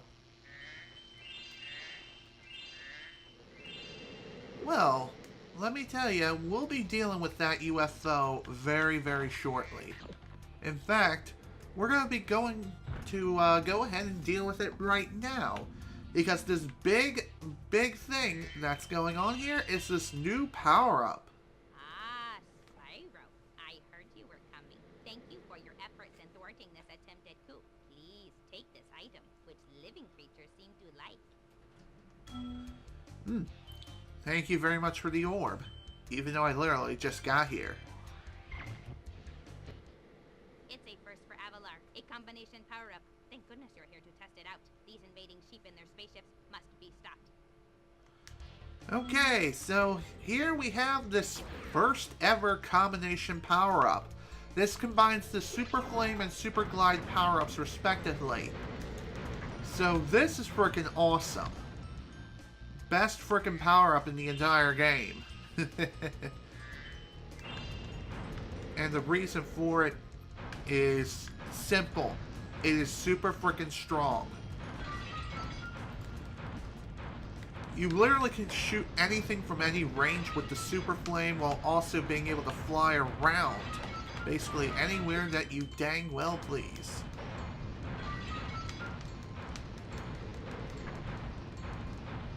Wow, that was easy. Excellent work. You knocked those sheep right out of the sky. This orb device is proof of your skill. Well, that was easy. I wasn't even aiming in their general vicinity. I knew it. Those first sheep sent out a distress call. The next wave of saucers is incoming. Okay. Well, now that the first wave has been destroyed, it's time to take on the second wave. Wow, double kill already? That is sweet.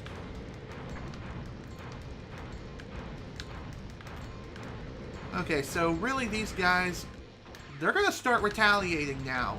If you get within their backside, then what they'll do is they'll retaliate. Nice flying, airman. You've proven the genius of my double power-up invention. Here, keep this to commemorate your victory. Thank you very much. Funny enough, I think this level has the most orbs out of any level in the game at 4. So with that, we're up to 63 orbs, but of course, we're not quite done with orb collecting yet. Well, within this level we are, but even so.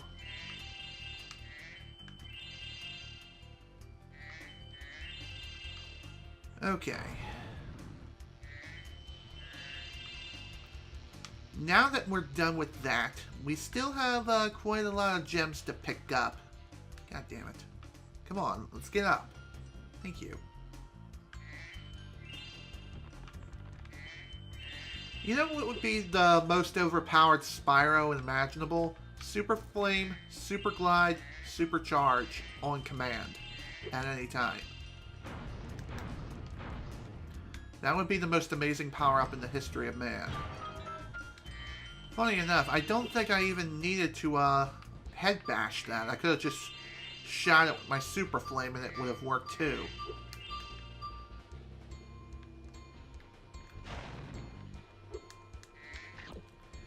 Alright. Well, despite the fact that we could use this power-up anywhere, it's not infinite. I wish it was infinite. That would be amazing.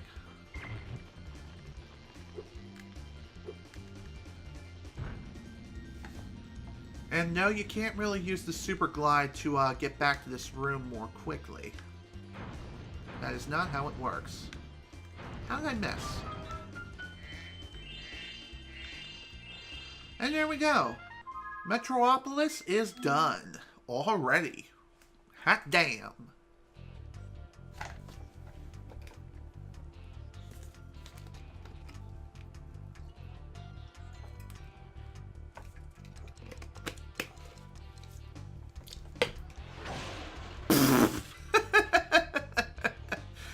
Damn.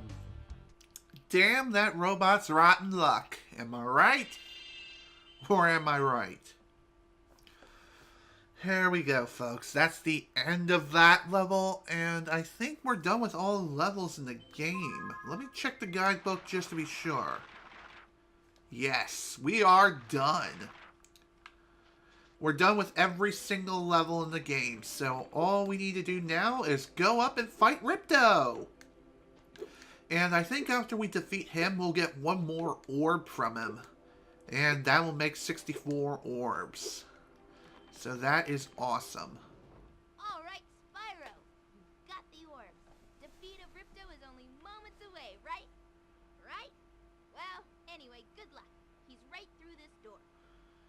Alright, let's do this. Time to fight Ripto.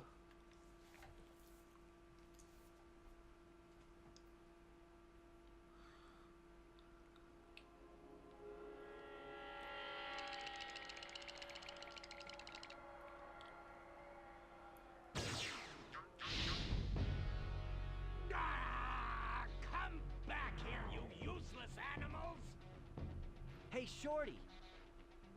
Maybe I can help. What? You again? Yep. If you want to test that power crystal, why don't you try it on me? I'll stand still. I promise. I like that idea. Dragon, you've just sealed your fate. Okay. If he really thinks that my fate is sealed, think again. Let's do this thing. Spyro, we want to help you fight Ripto. Elora is using the orbs you collected to store power-up energy. Hunter will throw the powered-up orbs to you as they become ready. Even as we speak, the professor is experimenting with new forms of power-up energy, so you'll soon have abilities that no one has ever seen before. Ooh, sounds awesome. So, here we go. In this first phase of the fight, we need to grab these orbs as they're being dropped by Hunter. I don't know why he doesn't just give us the orbs right away. Instead, we have to deal with trying to race to Ripto and try to get to him before anything else. So, the orbs, oddly enough, have different effects. The red orbs will give you a different kind of ability, and the green ones, I'm not too sure what they do. Oh, they allow you to fire these giant green projectiles that act like frickin' nuclear bombs. So anyway, the key to winning this first phase of the fight is to not let Ripto get a single one of these orbs. If he gets 3 orbs, then he'll unleash a very powerful attack that can be pretty damn devastating. So that is something you need to keep in mind. God damn. Ow! I'm surprised that even hit me.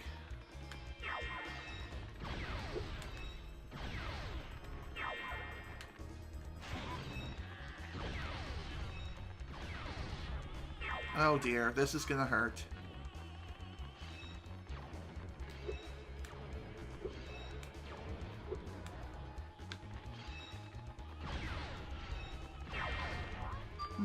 So the blue orbs, once you collect all 3 of them, they'll give you a supercharge. So this allows you to close the distance that much more quickly against Ripto.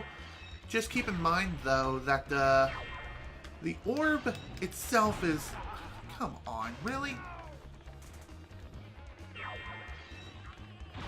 Crap. Of course I wasted that sheep. And the red orb, what that does is that gives you the super flame. So, that is awesome. Funny enough, there's actually a trophy you can get for getting all 3 possible combinations of orbs. So it's known as RGB. And that does make sense because red, blue, and green. Ow. And I don't know if you die, do you restart the entire fight, or do you just restart the phase? I don't plan on finding out anytime soon.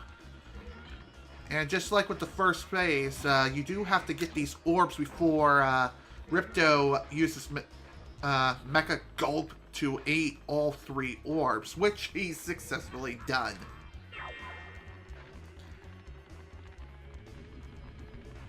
And depending on what orb the last one is that the Mecha Gulp eats, it changes his attack. And the red one, I think, gives... Come on, really?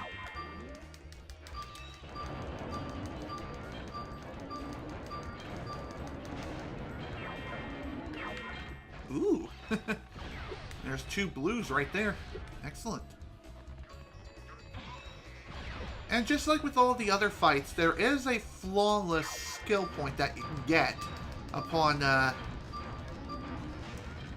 defeating Ripto without taking a single hit. Of course, doing that is not very easy, even with the full 100% completion reward. That can be pretty damn difficult. Not the most difficult thing ever, but it is one of the more difficult things in the game. Again with the wide turning circle.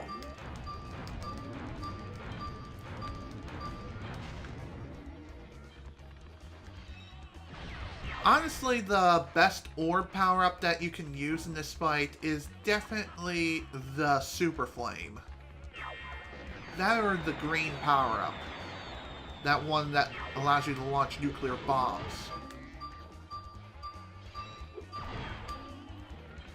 Supercharge also can be useful too. Just not as useful as some of the other ones. Also, Hunter, quit giving Ripto these power-ups, man. I swear. It's like he's trying to help Ripto rather than help me. Is he secretly an enemy? Okay, and after that is done, time for the final phase of the fight. This is when things really start to get interesting.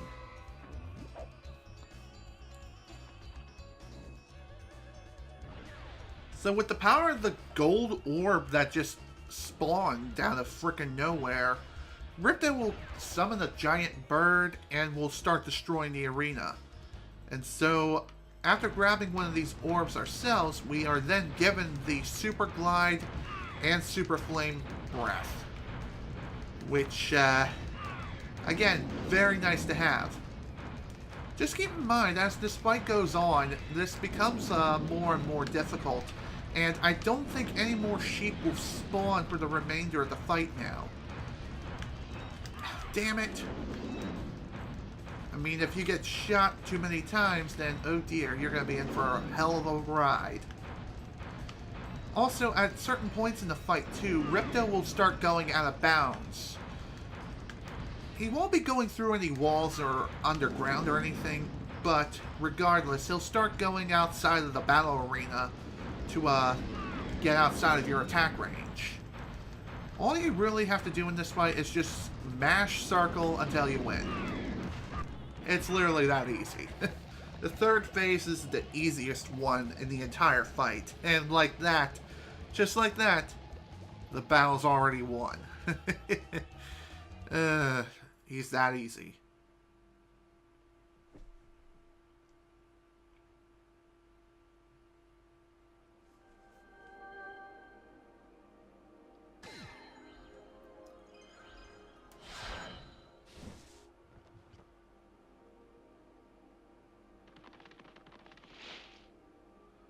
I don't think we can ever thank you enough, Spyro.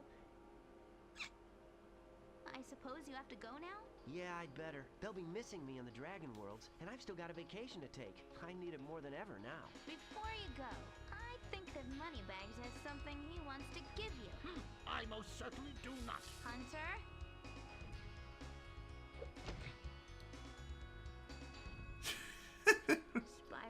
Moneybags is very sorry that he made you pay so much on your way through Avalar. We want you to keep the gems as a reward for helping us. Wow, thanks. Sparks, can you grab them? Let me just type in the new coordinates and there! Spyro, you can now go to Dragon Shores. Hey, why don't you guys come with me? I bet you could use a holiday. I'm afraid we can't, Spyro. Ripto may be gone, but he caused a lot of damage during his short stay. We'll be cleaning up for weeks. Just remember, though, that you can always get back to Avalar from Dragon Shores if you want to visit. Well, okay. Come on, Sparks. We've got a lot of vacation to catch up on.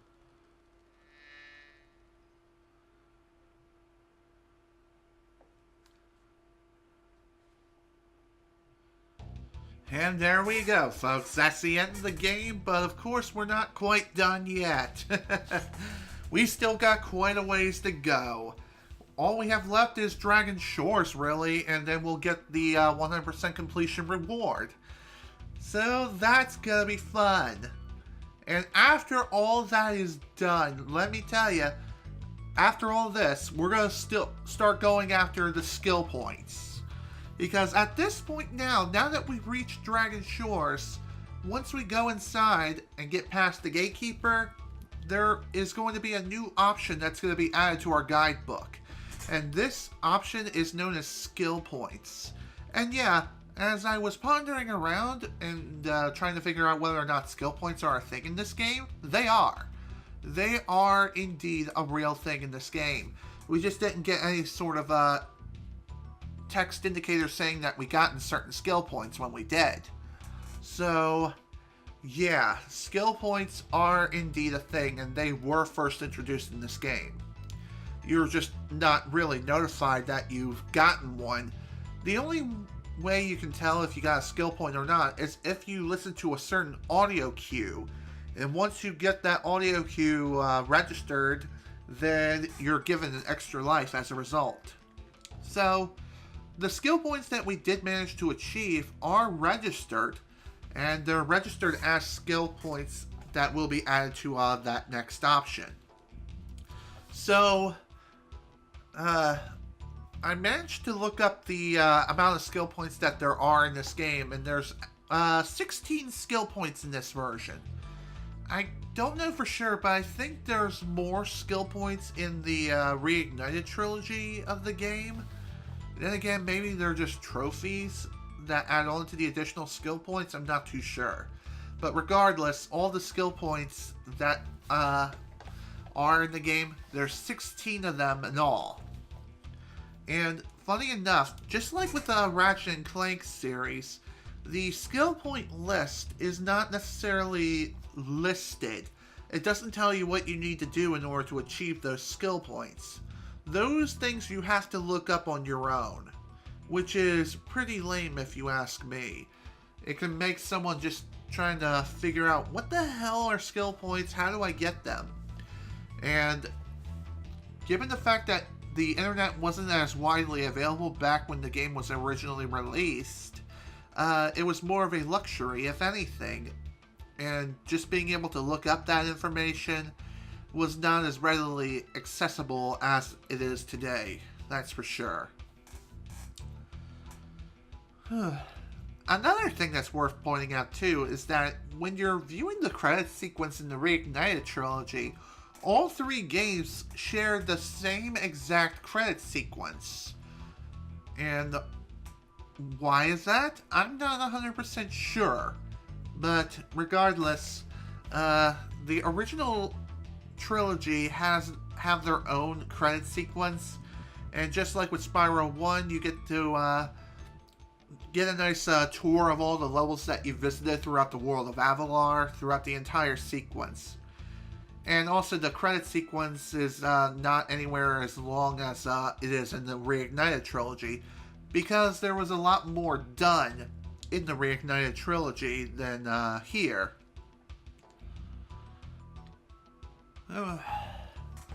I gotta say though, this game is truly an awesome experience to play through. It honestly is. And honestly, the best way to experience this game in a casual setting anyway, is to play the Reignited trilogy. It's available on PlayStation 4 and Xbox One, and I think there's going to be a Switch version coming out at some point. And maybe when the Switch version is announced, then they'll also announce a PC release. I'm not too sure. But regardless, here we are. Welcome to Dragon Shores, the quote-unquote bonus level of the game. As you can see, there's not really much here to look at, not until we get past this guy here. Well done, Spyro. Step right on into Dragon Shores Park. Ooh, cool. So, like I've mentioned before, in order to get access to, Wait, if you win 10 tokens, you can visit our theater. Ooh, neat. As I was saying, in order to get access to, Dragon Shores, or more or less get past the front gate, you have to complete the game 100% in order to get through here. Speaking of 100%, let's go over here and claim our just reward. Okay, so it turns out there's 400 more gems that we need to get here, as well as one more orb. So in order to get those things, we need to complete all of these activities and get the 10 tokens required. Let's get started. Step right up, Spyro, and take a look at what we've got for you today. Inside this here booth, you'll find some of the most vicious creatures you've ever seen. Okay. Here's a baseball to spit sport. Take aim, shoot at the target, and watch as the terrifying creatures fall into the water below. But don't worry, you won't hurt them. Unless that person can't swim, in which case you are very much hurting them. Later, dude. That was pretty funny, wasn't it? Take this token for being such a good shot. Thank you very much for the token, my friend. And of course, we can try to play this as many times as we please. I think we can get up to like 3 tokens. This is pretty easy, isn't it? Have another one of these tokens. Nice.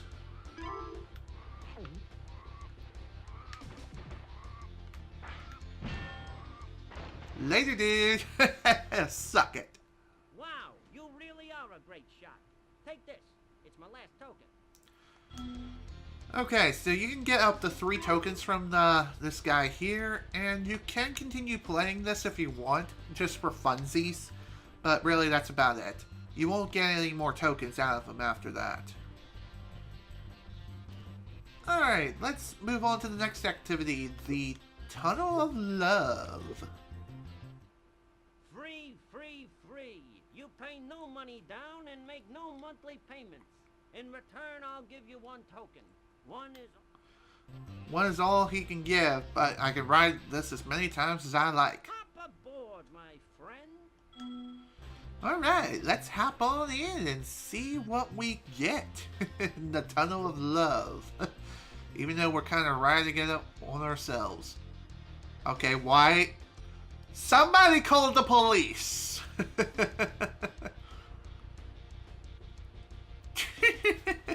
At least I'm not the only one who's riding this alone. Whoa! Hello! As promised, here's your 1 token. When you have 10, try visiting the Dragon Shores Theater. Sure. Back to take a whirl on the boat ride? Nah, I'm good. Well, it's pretty dark in there. I understand. Come on back anytime. Well, it's not really that dark. Hiya, Spyro. I hear you're a pretty good shot. How'd you like to try my shooting gallery? Sounds fun. Let's go. Okay, I'll set the timer for you. Alright. Welcome to the shooting gallery. So in this little mini game here, we need to use this super breath that we're automatically given to destroy 10 targets. There's 3 variations of this mini game, I'm sure. And we can get 3 tokens. Nice shooting. Here's a token. Ready for the next round? Oh yeah. Okay, I'll set the timer for you. And as the rounds continue to climb onward further and further, there's going to be more targets that you'll have to shoot within a shorter period of time. How did I miss one of those guys? I don't know. One thing you do have to keep in mind is that the aiming is kind of wonky here. And if the Super Flame power-up runs out, then that means you've run out of time. Nice shooting. Here's a token. Ready for the next round? Oh yeah, let's go. Okay. Time for the final round, I think. So like I mentioned, this minigame, you just really want to mash the circle button.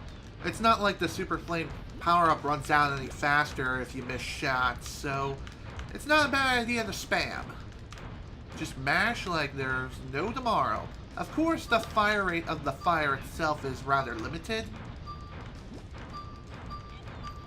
It can only go so frickin' fast. Right. Here is my last token. Awesome. That's number 7. Onward to the last activity here.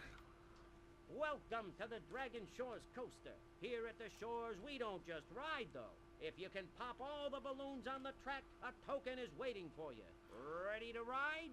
Oh yeah, let's go. Watch out for the other coasters out there. It's a crowded track today. I wonder how this even works. Why is it that there's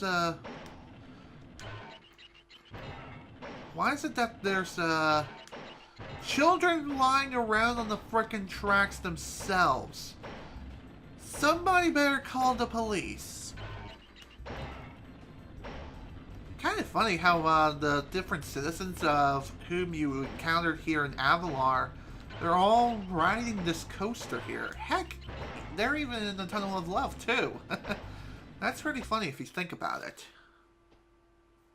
Good job, Dragon. Here's a token for you. Alright, one down. All right, I'll flip this switch and now you can ride more tracks. See if you can pop the balloons on these tracks too. Alright, let's go. Watch out. And I think at this point, okay, maybe not.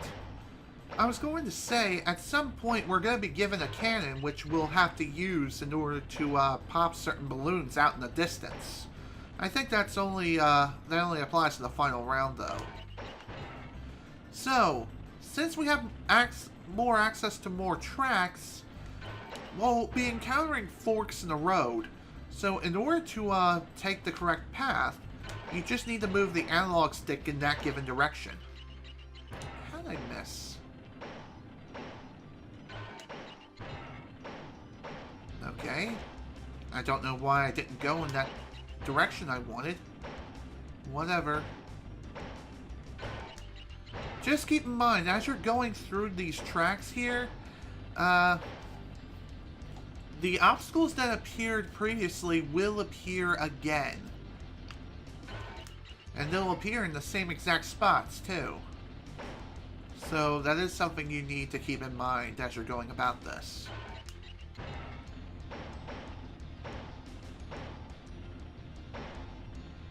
Then again, maybe the canon is only added in the Reignited trilogy. I'm not too sure. Who knows? Guess we'll find out when we reach the final round.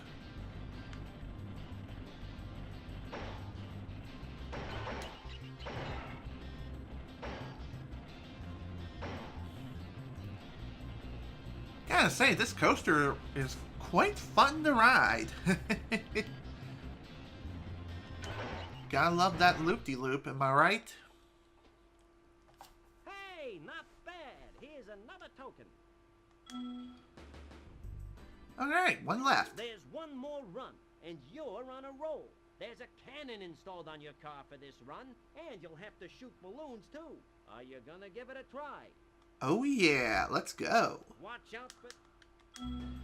Alright, time for the final round of the coaster ride. So, As I thought, we are given a cannon for this. So in order to fire the cannon, all you have to do is just push the circle button. Push the circle button to fire the cannon, and it'll go to your target. The targets that you'll be able to shoot are the red balloons. Fire at the red ones, and you should be able to take them down without too many issues. Just keep in mind that the green ones are littering the track too, so don't forget to shoot. Don't forget to take them out too. Also, the timing of firing the cannon itself is pretty dang strict. So that is something you need to keep in mind. There we go. Can't believe I managed to get both of them on the second lap here.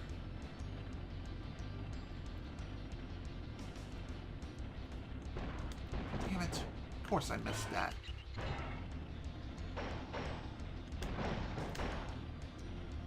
By the way, I don't think the cannon can be used to pop the green balloons, only the red ones. So, again, that is something else you need to keep in mind.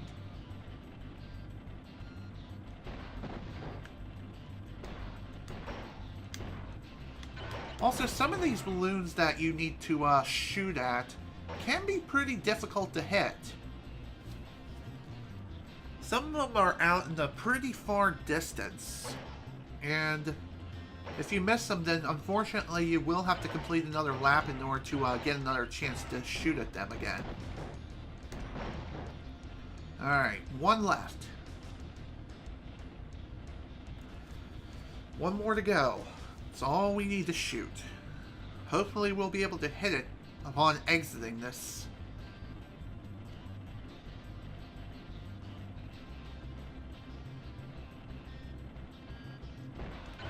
Damn it, of course I missed. And of course we still have a ways before we can even get another chance to fire at it again. And that's one thing I do hate about some of these balloons. Again, especially that last one. The last one is the worst.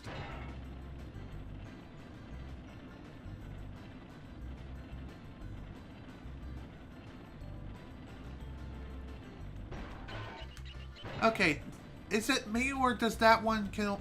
Is it like... Ugh, I don't even know. What I'm trying to say is, it seems as though the last one can only be shot while you're jumping. Perhaps that's what I have to do here. Also, if you crash and burn, then unfortunately you have to restart the entire round.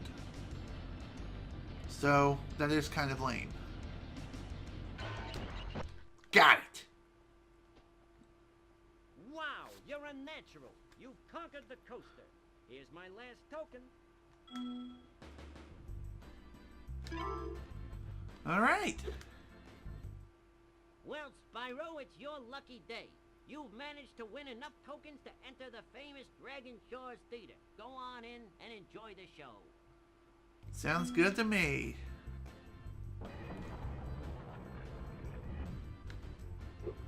Alright, welcome to the theater. Within the theater, you can watch any of the cutscenes that you've seen throughout the entire game.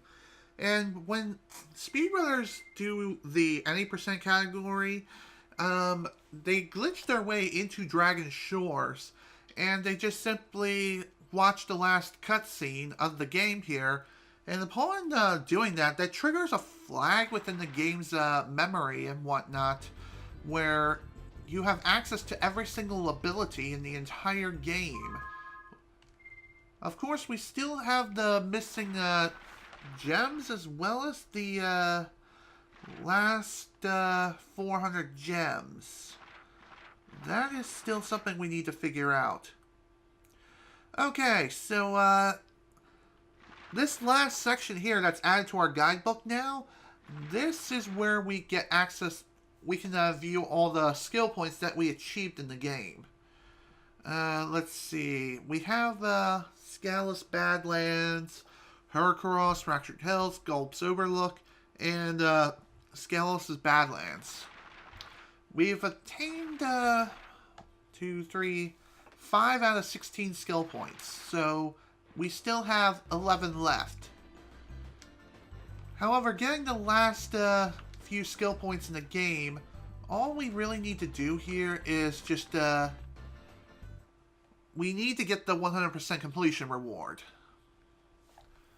Now, I'm trying to figure out where the hell it is you get the last few gems from. The last 400 gems. I remember getting them as soon as I entered Dragon Shores from money bags.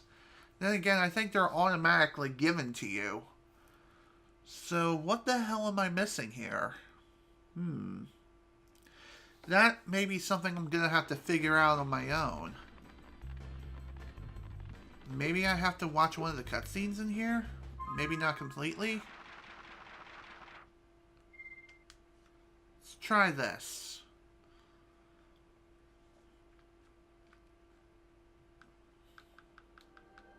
Let's see if I can skip this. Yes, I can. And after watching any cutscene here, you just return to where you were previously. So we spawn back here at the theater entrance, which we can watch more cutscenes if we want, but not quite done there. Wanna try again? No thanks. Okay.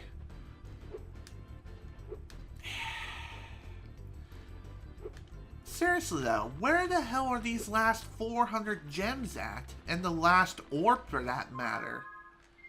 I'm pretty sure we get this from someplace. As far as where that place is, that's a very good question.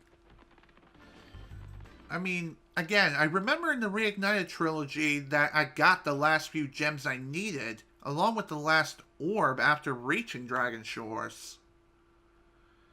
Just, where the hell are they now? That's the burning question on my mind. Perhaps there's a hidden activity that I didn't get a chance to do here, that I never quite figured out what it is. Regardless, we do need those last few gems in order to claim our ultimate reward. I guess I can look this up real quick, so I'll be right back after I figure out what the hell it is I'm supposed to do. Okay. I finally figured it out. I figured out what the hell it is I'm missing. It's actually another speedway level that I completely forgotten about in Autumn Plains. Hell, it wasn't even listed under possibility of levels that I didn't even think about. Technically speaking, we've already been over there and already activated the whirlwind. I just never went over there because I was exploring and I completely forgot about it. My god, I am the biggest idiot around. God damn, I'm so freaking dumb. Anyway, now that we're here, it's time to return. Return to Autumn Forest or Autumn Plains. That's it, Autumn Plains. It's not a forest. Regardless, we're here. Let's get this last speedway level done and over with as quickly as possible. That way we can obtain the final reward that we need, and then we'll be on our merry way.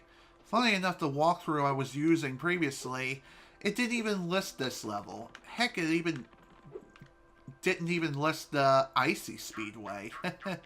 So, whoops. I can't believe I forgot about this level. Oh well. Well, here it is. Metro Speedway. Let's do this. I don't even know why I even ignored this level completely. Probably because it wasn't listed in my guidebook. I thought it was not a level. It wasn't even a thing. But here we are. We're doing this. Welcome to Metro Speedway, the final speedway level of this entire frickin' game. Oh dear. Can't believe it took me so damn long just to find this damn level. or even try to figure out why I missed this level in the first place. But, regardless, I missed it. I was a frickin' moron. And we're doing it now. I mean, the level itself is not very difficult. Of course, we have the time trial that we have to do. And there's also some additional things that we need to work on here. Which, thankfully, it's not that difficult to do or deal with.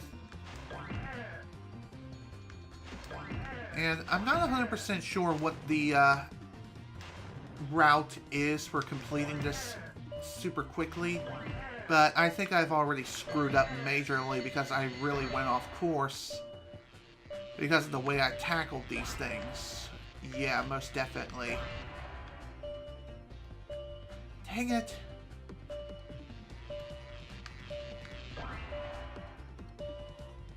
Damn it, damn it, damn it. Oh well. Let's try again.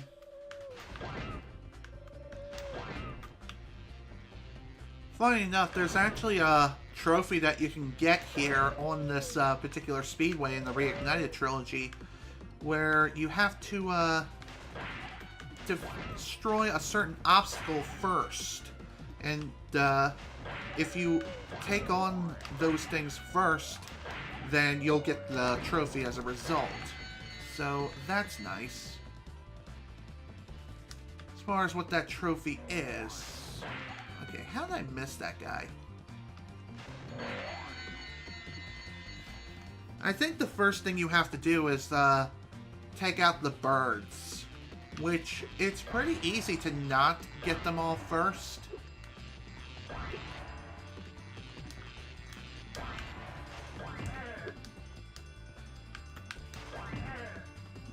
Just trying to regain control here.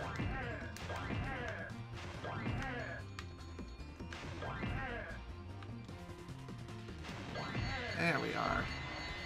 Now let's continue with this.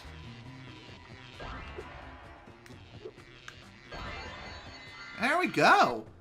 We just got ourselves another skill point. Awesome. Beating that in 1:14. 1 minute and 14 seconds flat. Oh, that is sweet. Alright. Now that we gotten the last few gems in the game, now it's time to take on the last mission. We've been having a crime problem here in Metro Speedway, but I think you might be able to help. A band of cat burglars have been raiding my re-election funds by scaling the walls of the buildings. Would you be willing to help get rid of them? Sure, no problem. Great. The hunter has been able to knock the scoundrels off of the buildings, but we need you to catch the loot before it lands in the canal and is lost. The hunter is waiting for you outside. Good luck. Thanks, dude. Let's get started. So, what we have to do here is follow Hunter around the city. And once Hunter shoots one of the cat burglars, we have to catch one of these, we have to catch the wallets as they're falling down into the water below. If it falls into the water, or if you fall into the water, then you have to restart the challenge. Which, this can be kind of challenging, especially if you lose sight of Hunter. And the path that he takes to get the wallets from these guys, it can be kind of challenging. But really, it's not that bad. Just follow Hunter and you should be fine. Don't lose sight of him and you should be good to go. Well done. You really taught those crooks a lesson. Indeed we did. And that, as they say, is that. Finally, we are done with this frickin' level. We got the last 400 gems, bringing our grand total of gems in the entire game from 9,600 to 10 frickin' thousand. My God, I can't believe it took me so long just to figure that out. What the hell was I missing? Plus, the walkthrough I was using was not very helpful in the slightest. though it did list all the skill points that are in the game. So, let me go ahead and pull that up real quick and go back to that section where all the skill points are. Okay, let me pull this up real quick. Oh, there's credits. Version history, cheat codes. There we are. Alright, before we begin skill point hunting, let's return to Dragon Shores and claim our ultimate reward. After obtaining all 10,000 gems and all 64 orbs, the ultimate reward that we can get is located behind this door.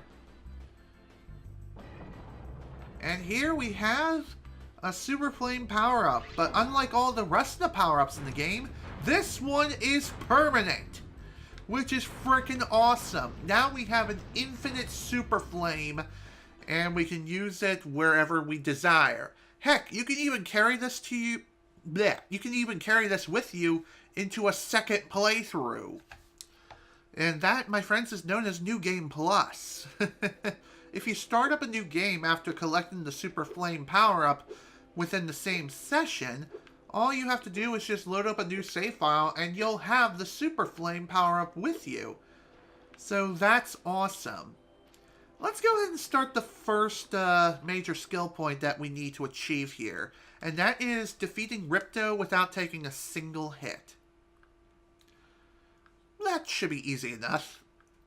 Thankfully, most of the boss fights in the game that we can deal with now, since we have the permanent Super Flame, every single boss fight that we deal with are now a complete joke. And I say that as I just completely screw myself over. It seems as though if Hunter gets out of... I mean, not Hunter, but if Ripto gets out of sight, then, yeah, things are not going to be hit very nice. I mean, the only thing you really have to worry about here is just losing sight of Ripto, or if he bounces in an angle. Given the fact that your directional movement is limited, you unfortunately have to try to keep him within your line of sight at all times. And the first two phases are not very difficult to deal with, especially when you're trying to do this flawlessly.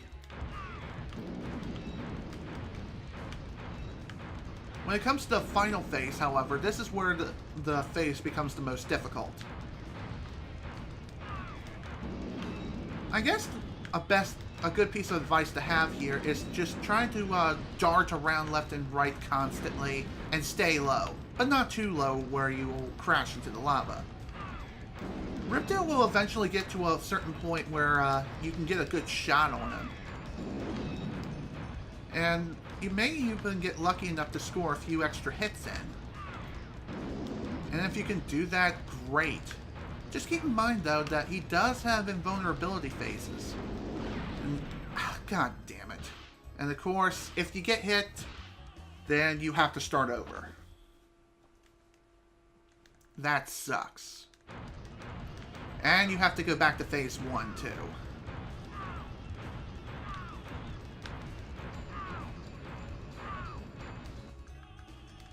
Thankfully, with the Super Flame power-up, you can get through the first two phases pretty much instantly.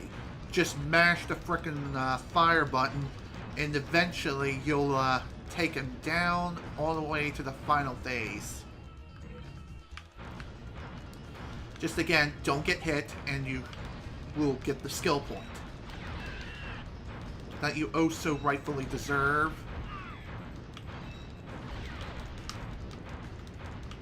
How am I missing shots?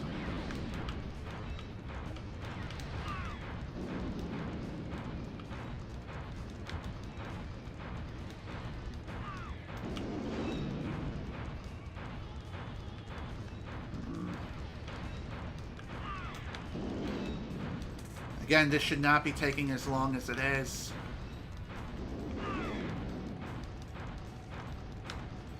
One very useful technique that you can utilize in the Reignited trilogy in this fight is the ability to perform a U-turn as well as a somersault. There we go. That's another skill point down. And I think we'll get the credits sequence again too, which again you can skip by pushing the start button repeatedly.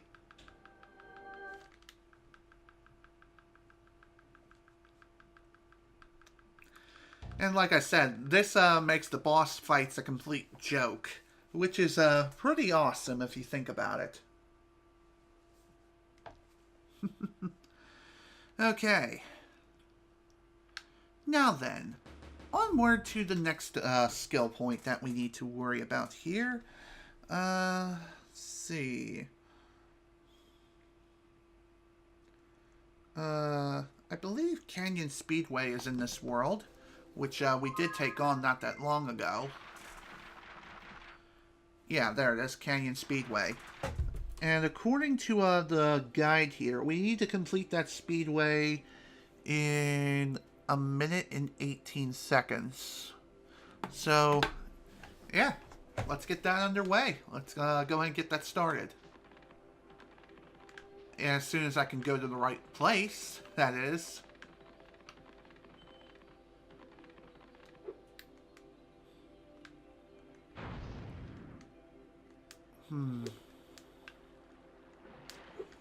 Okay, let's head on in. Canyon Speedway, here we come. And thankfully with the Super Flame power-up, we can breeze through these without too much of a problem. Just aim and shoot in their general direction. You may end up getting some double kills if your aim is right and true.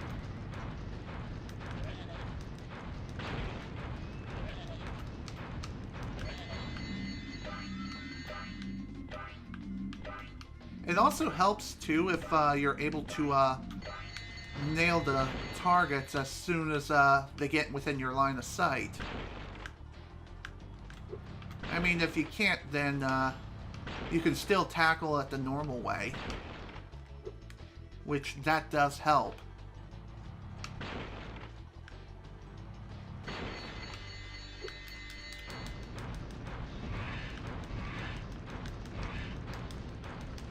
Man, I love the Super Flame. Wow, there we go. Beat it within like 55 seconds. That is awesome. 54:23. Best time ever. Okay, on to the next one. The next skill point that we'll need to worry about here is, let's see. Let's actually look at the list of skill points and compare it to what I have here and what I have completed. So, let's see. All cacti, all windmills, 3 laps. Our next stop can be Colossus or any of the other speedway levels, or even some of the previous boss fights that we've done. So, Crush and Gulp. I guess I could go and fight them next. That's another thing I could do instead. So, yeah, let's go ahead and get the boss fights skill points out of the way. So, just like with Ripto, we can make complete utter jokes of the bosses, thanks to the permanent Super Flame. So, let's head back to Autumn Plains. Then we'll start taking care of Gulp. And then after that, I think what I will do is, instead of proceeding over to where Crush is, what I will do instead is, or actually, I think I'll take care of the next Speedway skill point that we need to take care of next.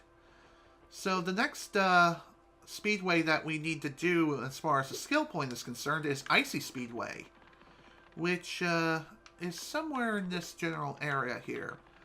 Like I mentioned, there's 2 Speedway levels in this world, which I didn't even realize until just a few moments ago. Okay, that's Shady Oasis. Not where I need to go.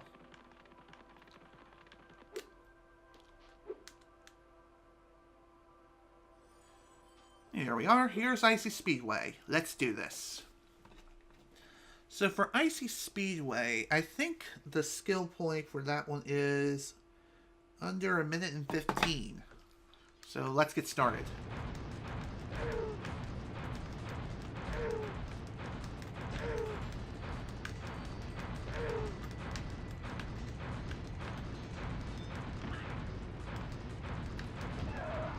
I guess I can take care of some of these other obstacles as I'm going through here. Honestly, that's not a bad idea, considering that we have a lot to go through yet.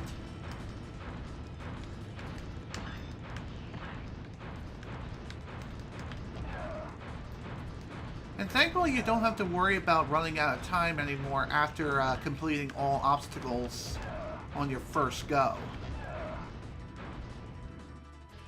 Once you have all the obstacles cleared out on your first go, all you really have to worry about is just setting a new time and setting a new record.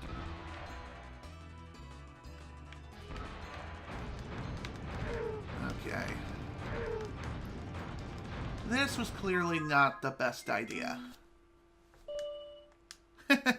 Funny enough, if you select give up from the pause menu, what happens is it acts like you crashed into the water, which you clearly didn't. You just gave up. You just chose to reset.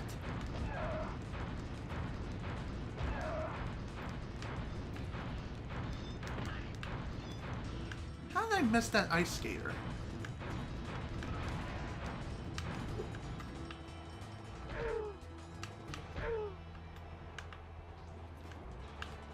Oh my god, I missed the frickin' snowmobile twice.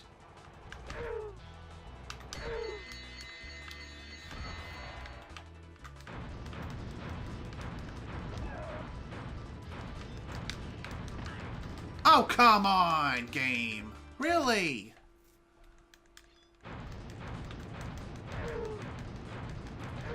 And you may be wondering, what is the point of going after the skill points exactly? Well, after you collect all the skill points, then you will be rewarded something. And that special something is known as the epilogue. The epilogue is only given to you after you obtained all skill points in the game. And after you've beaten the game, of course. Of course, you could always go after all the skill points along the way as you're going through the game. But it's easiest done after you got the 100% completion reward. Which, of course, is the Super Flame. The permanent Super Flame. Yeah, that one.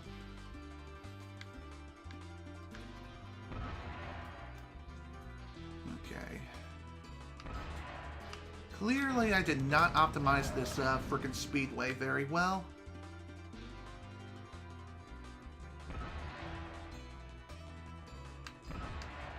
Yep. Ah, damn. Okay, let's try this again. Maybe I'll save the last few snowmobile guys for last.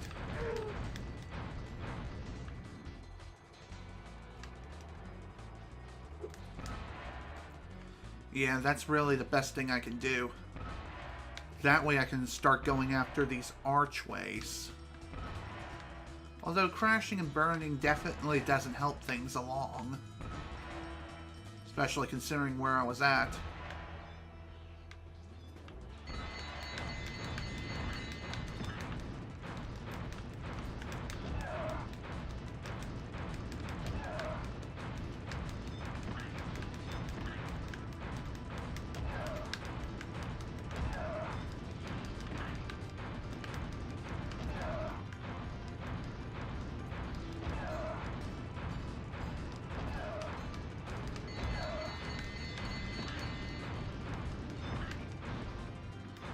Alright, one ice skater left, and of course we have the snowmobiles, which we still need to destroy. And I think that last ice skater is well out of my reach. Yeah, especially after this. There he was, of course. Alright, let's try this again.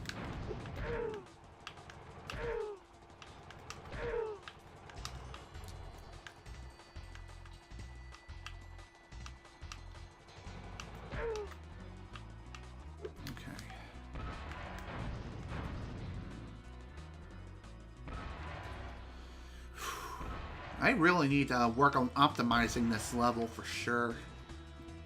I guess I could have also tried to watch a speedrun of the 100% category of the game.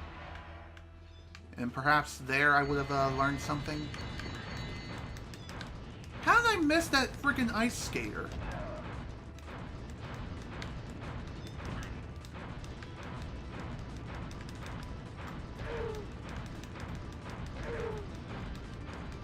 By the way, missing shots is really, really bad when it comes to these speedway courses, especially when you're trying to go for the skill point of obtaining a certain amount of time of completing the course. This one, I believe, is 115. Then again, it might be 110, which I'm clearly not going to be getting this round. Yeah.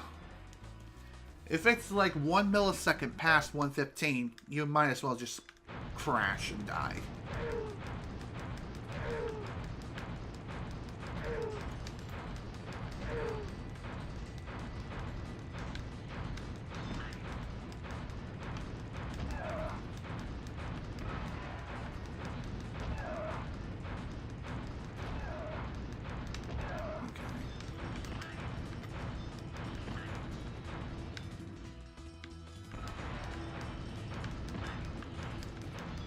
Ah, damn it. Missed the damn ice skater.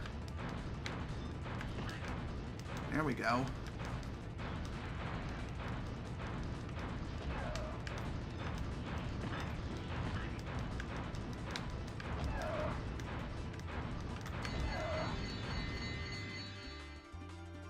Okay, looks like there's still one ice skater that I missed again.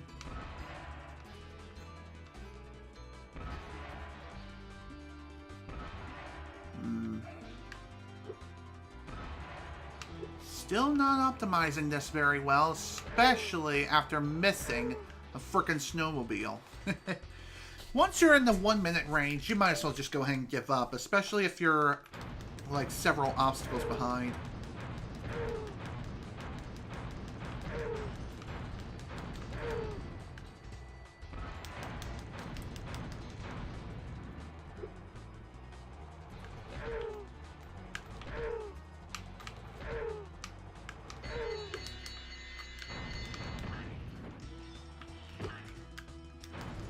I suppose I could also just try to supercharge some of the ice skaters that are hanging around, as opposed to just gliding to them and shooting them with my super flame. I could do that, but I feel it's a better choice to instead just shoot them from a distance if you can. That way you can get the obstacle done more quickly.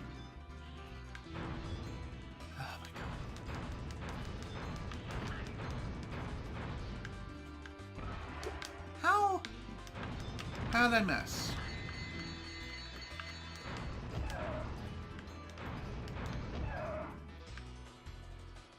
Yeah, clearly I'm not doing this right. Alright, this is going to take me a while. Definitely one of the hardest speedways in the entire game to get its skill point associated with it for.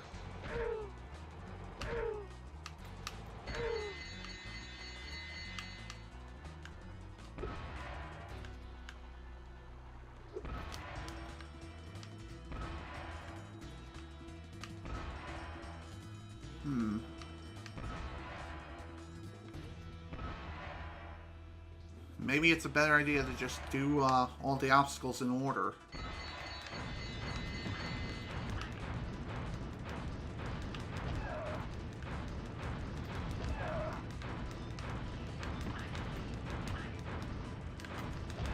Or mostly in order, rather.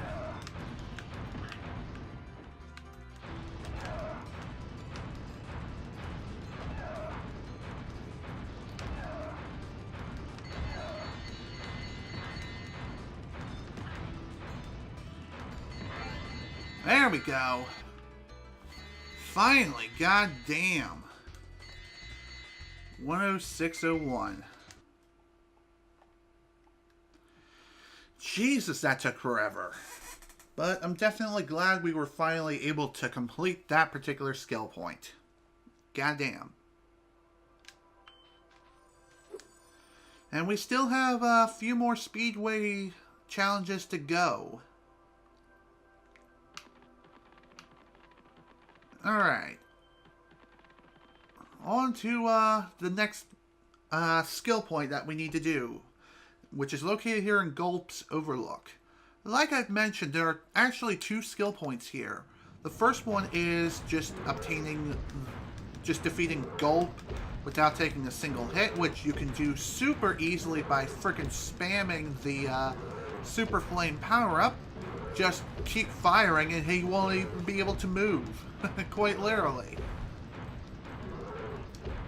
The second skill point, of course, is firing a fireball at Ripto. And then after that, he's done. Okay. Now that skill point's obtained, onward to the next one.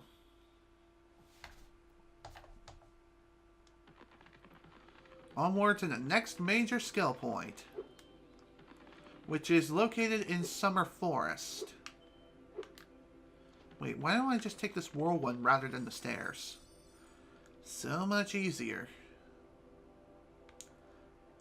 And the reason why I'm heading to these portals over here as opposed to taking the one at the very beginning of the area is because I believe these portals here will take me to towards where where Crush is located.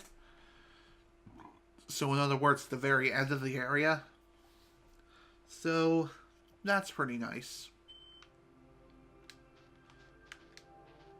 Yeah, see? We're already at Crush's dungeon. Okay. After this skill point is obtained, then we'll be moving on to the next Speedway challenge. Now, for this one, again, just like with Gulp, this guy is very, very easy. All you have to do is just not screw up like that. God damn it. And if you happen to screw it up so bad that you took a hit unnecessarily, just run into the lava pit behind you and just start the fight over. It's honestly faster to do it like that. Okay, really? He didn't do that smash attack. That's weird. Not sure what that's all about. But regardless,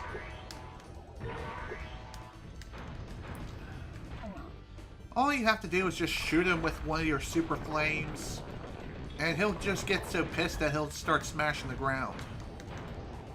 Just try not to... Just don't shoot him when he's on one of these platforms here. Otherwise, he'll be surrounding himself with one of those invulnerability shields, which is in effect until after the attack is over.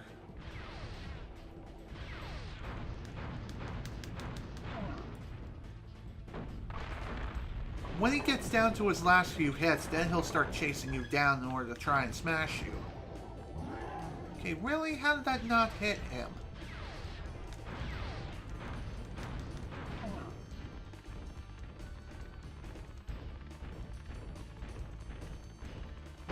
Oh, fuck me. Of course that happens.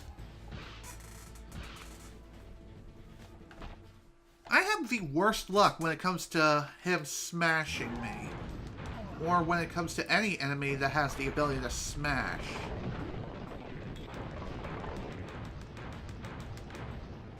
And it also appears as though Crush has some invulnerability phases. Like after he does his little smash attack here. I don't know what it is. But it seems as though he has to make it to the next platform there before you even get a chance to use your fire attack at him. out of all three bosses that are in this game, Ripto is definitely the toughest to do flawlessly, while Crush is the second hardest, and Gulp is the easiest. Okay, I'm glad that didn't result in me taking damage.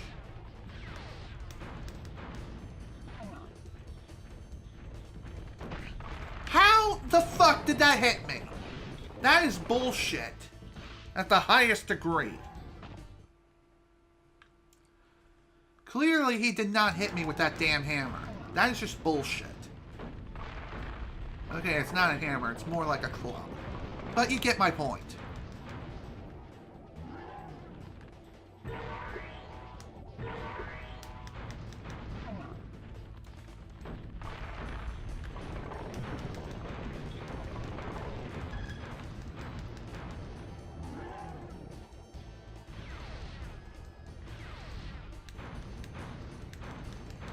God damn it.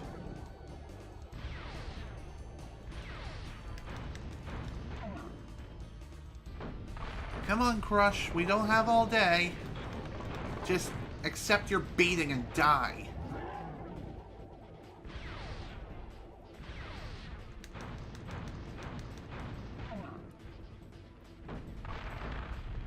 Okay.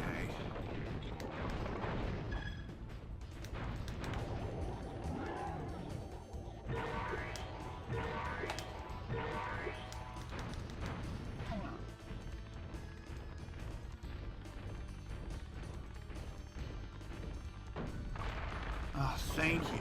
Jesus.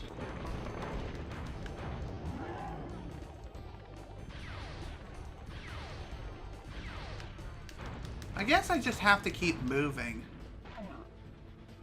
in order to not get crushed by him.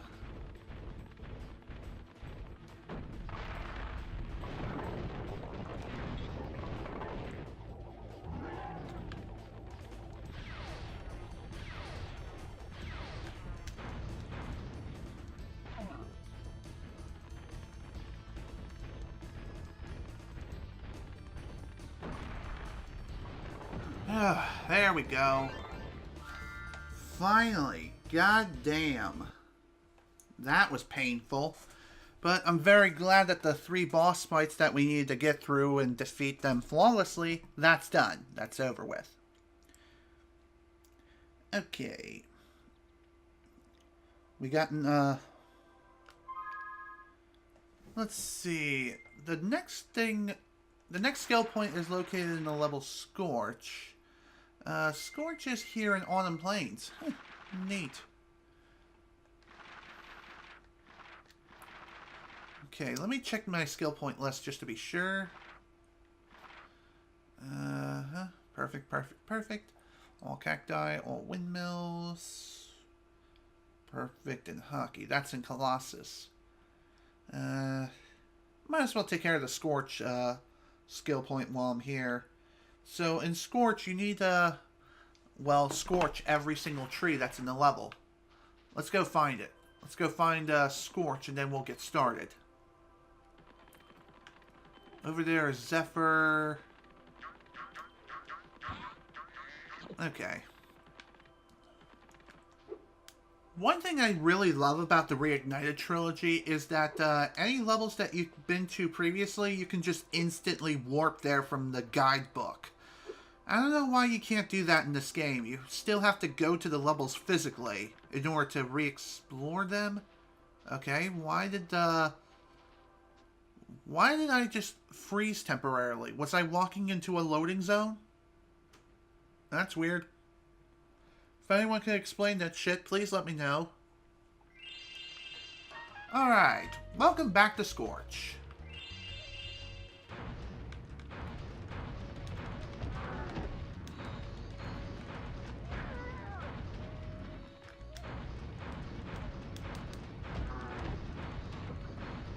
Okay, I think what they mean of all trees, according to this, yes, all trees, it's all the palm trees that are in the level.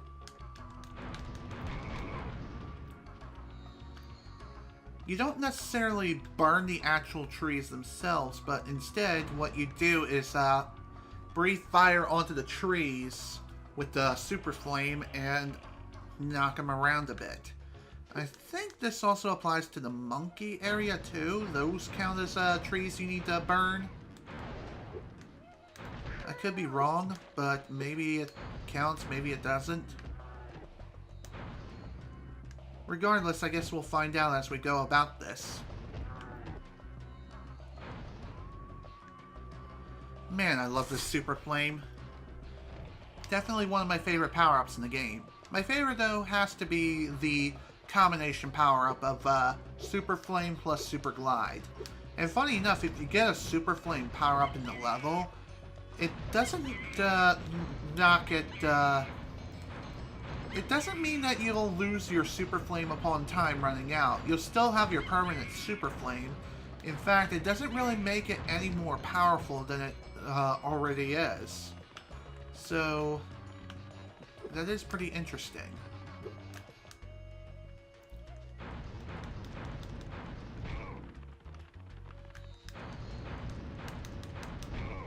Man, I love murdering everyone in my path with this frickin' sniper rifle with a frickin' fireball. Funny enough, Bowser could do this on command at will, at any time he so pleases. He just doesn't really do it all that often for whatever reason.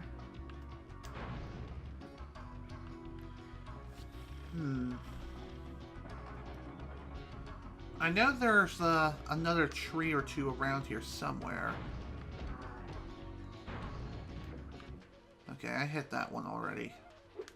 Sometimes it's a good idea to hit a tree again if you're not too sure if you hit that one already. You never know. You may never know if you hit that one or not.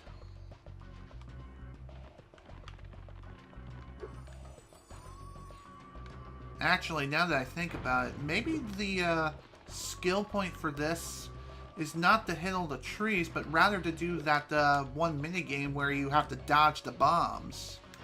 And you have to do all three in one go. All three rounds in one single frickin' push. And without getting hit once ever.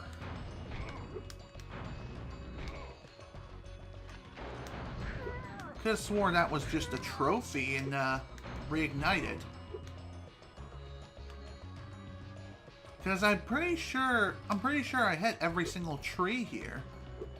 And yet I still did not get the skill point. Perhaps there was one in the background that I missed? Not too sure. I'll take a look and find out.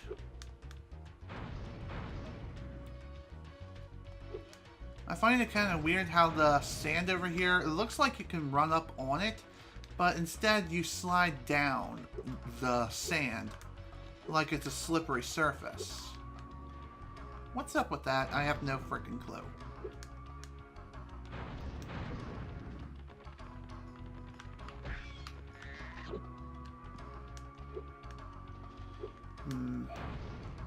Then again, maybe the skill point is wrong.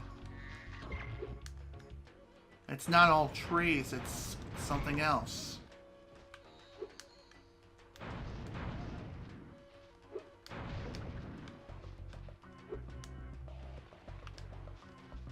Funny enough, even though some parts of the sand area out of bounds is flat, you still slide on it for some reason. Like it's super slippery and on a freaking oil slick. Who knows? Alright, I think one thing I'm going to try to do here is, since it seems as though I'm not getting that skill point like I should be getting, I'm just going to go ahead and do this. Hey, Spark.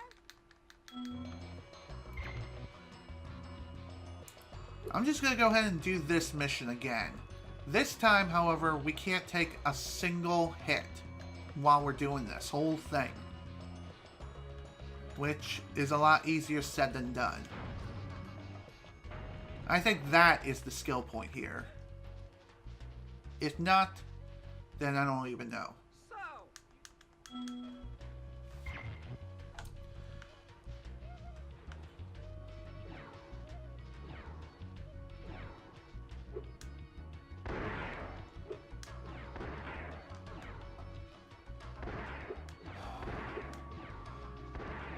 Again, all we have to do here is just make it to the end. Just take your time, and you'll get through this. Oh, crap.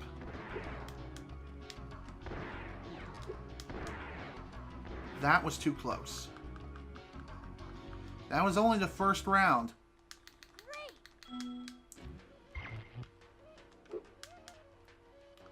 Remember, we have to get through all 3 rounds in order to get this particular thing done.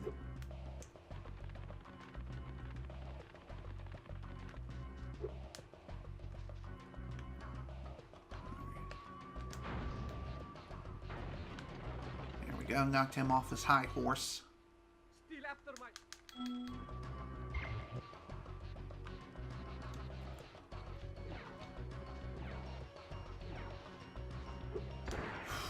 One piece of advice I will go ahead and give is do not charge. Don't charge, ever. Just run zigzag and you should be okay.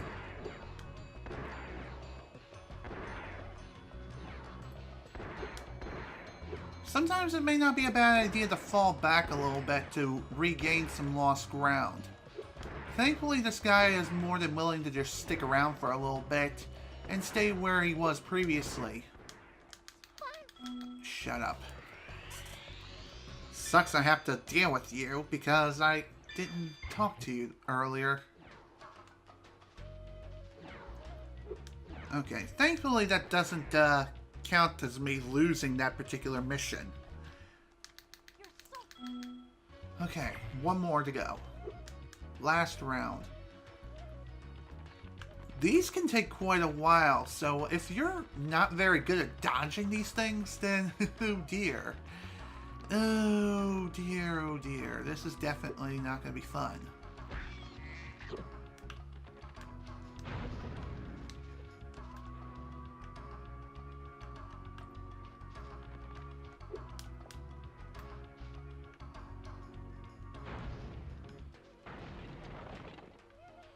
Alright, final round.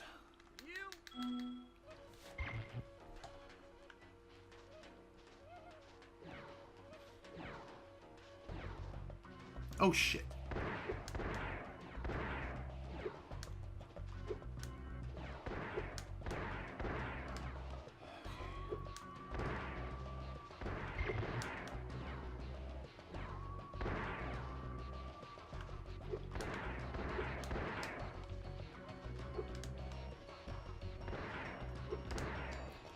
Just take the high ground and we should be fine.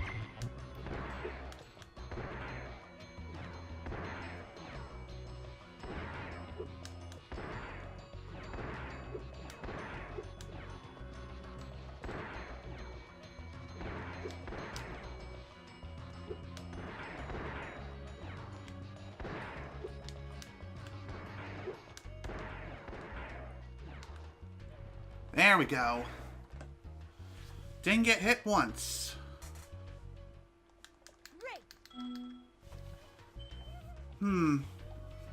Okay, I didn't get a skill point indicator.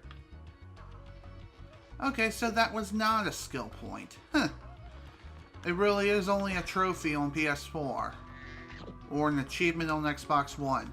So that was a waste of time. My mistake. Okay, seriously though, where the hell is the last tree I need to frickin' scorch then?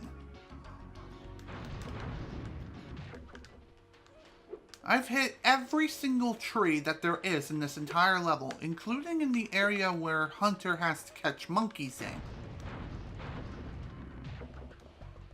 in. Guess I need to continue doing some looking around in order to find him. Then again, maybe I already got this skill point. I'm not too sure. It's honestly not a bad idea to take a look. All cacti, all windmills. Oh, I already got this one. Never mind. Okay. Okay, so it appears as though I have unlocked the epilogue already. However, if we get all 16, then we'll be given something else. Okay. It figures I was just wasting everyone's time by doing that. Let's see, what's next as far as skill points? Right, there's the Colossus for the perfect hockey game. Alright, let's head over there now. Colossus is located within Summer Forest. Okay, that's clearly not it.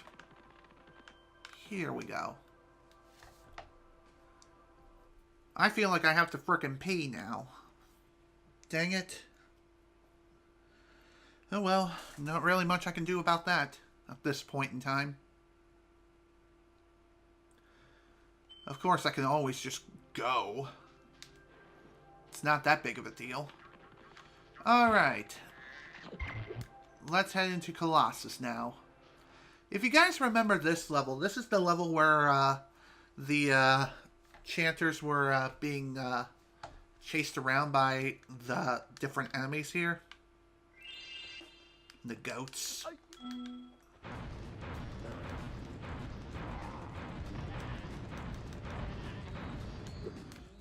Okay. Thankfully, we won't have to go all the way to the very end. Actually, we do. Never mind. We kind of have to go that way in order to get to the hockey game. So for that one, what we have to do for that particular skill point is... Once we get to the point where we can play the hockey game against one other person, then once we do that, then what we have to do from there is we have to win the game via a shutout. What is a shutout exactly? Well, what that is it's a term that is used to describe being able to win the entire game without the need of without the opponent scoring. Blech! The term of a shutout is the opponent can never score once, and you win by an exponential number of points. So in this case, since the 1v1 game is you just have to score 5 points, this should be alright. So if you let the opponent score more than once, what you can do is... I think all you have to do is just simply exit out of the ring and just try again. Or just let your opponent score the 5 points on you, so that way you can give that another shot. Dang it. Just couldn't get a good shot in. Of course, you do have to do this particular part of the minigame first. It does suck that you have to wait. Where'd the puck go? There it is.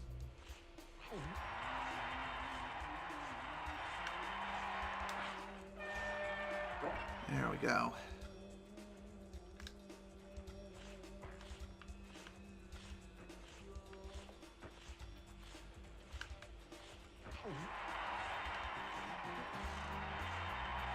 Again, all you really have to do when it comes to this minigame here, the first round, is you don't have to worry so much about an opponent trying to shoot into your own goal. All you have to do is just score 5 points within 2 minutes, which is pretty simple to do. Just walk towards one corner, then turn to the other corner, and then fire the puck. Simple as that.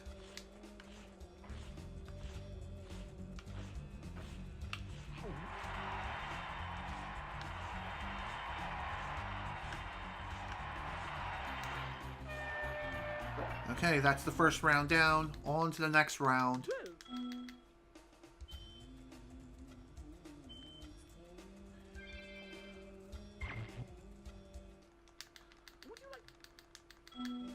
Okay, here we go. Time for this. Hopefully we'll be able to do this without too much trouble.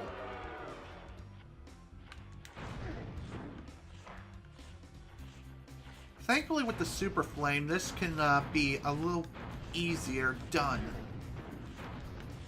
This could be done a little more easily. thanks to the fact that you can shoot from a distance with it.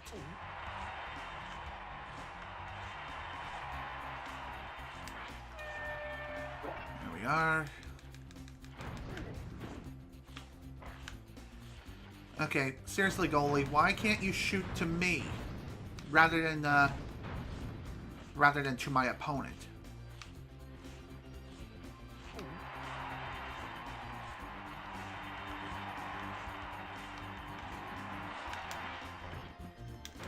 God damn it. Of course I got stuck.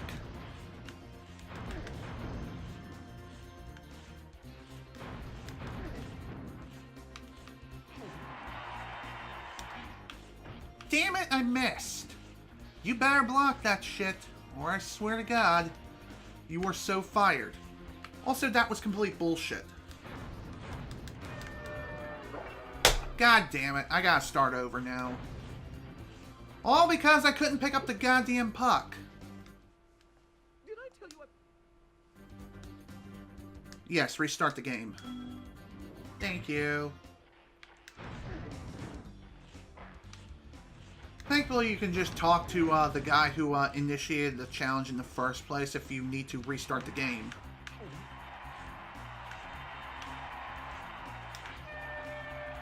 Okay, I'm surprised I even managed to get away with that.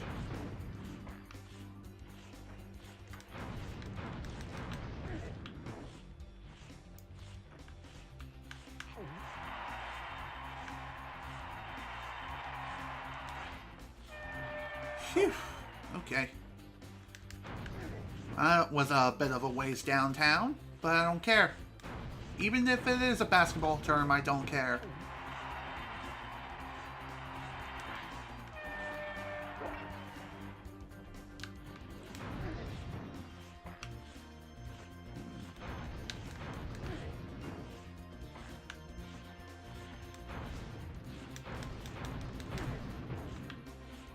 And thankfully with the Super Flame, this makes the shutout challenge that much easier.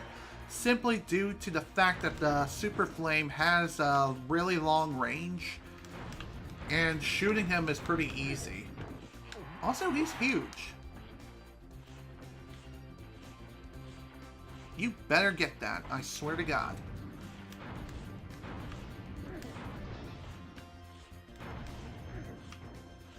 Where the hell's the puck?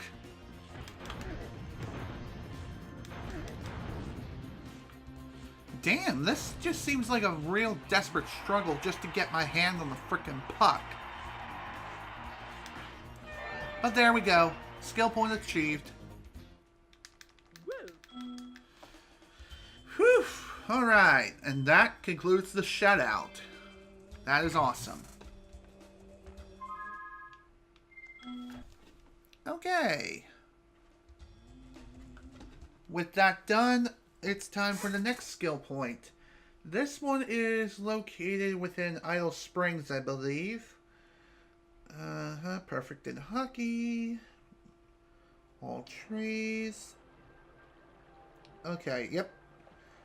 Idle Springs is our next stop, and we just have to land on the idol.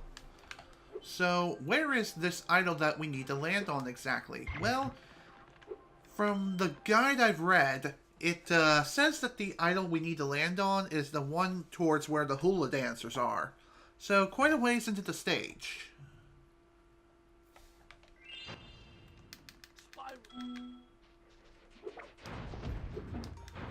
After this, we only have one other skill point left to take on, according to this list here.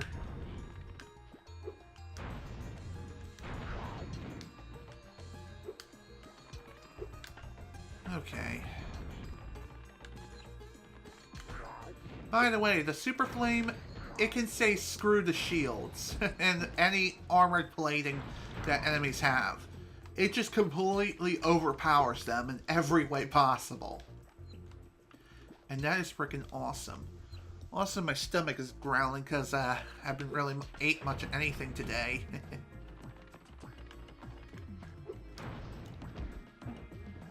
Okay, dude, let's go. Kinda need to get through here a little more quickly. That would be great.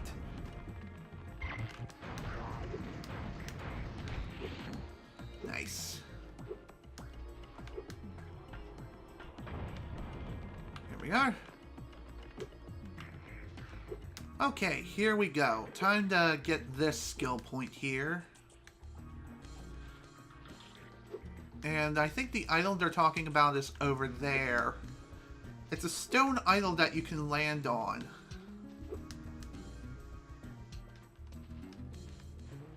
Alright, here we go. Damn it. It's fabulous to see you, Spyro.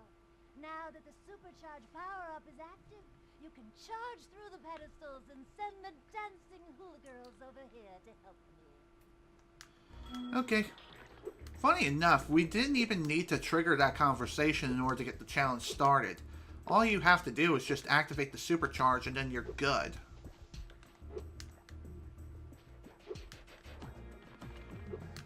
Okay.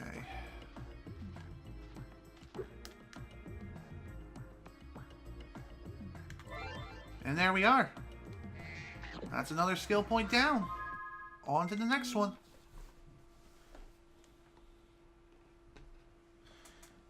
Okay, what is next? The next one, according to this list here, is in Aquaria Towers. And for that one, we just need to destroy all the seaweed. Let me make sure I got that one, or if I didn't get that one already. Let's see here. Boop, boop, boop, boop, boop. Okay. Alrighty then. That answers that question. Cool. With that, we're nearly done with the entire game, which is freaking awesome. That's Heracross. There's Sunny Beach. Is Aquaria Towers here? Yes, it is. I'm crazy. Oh, right. There's also another Speedway level that we still need to complete within a certain time frame. Ocean Speedway. Oh, jeez. Okay, according to this, we need to get 1:10 on that one. So, let's go. Let's go get this one done and over with. Thankfully, though, this one shouldn't be too difficult to do. Keyword is shouldn't.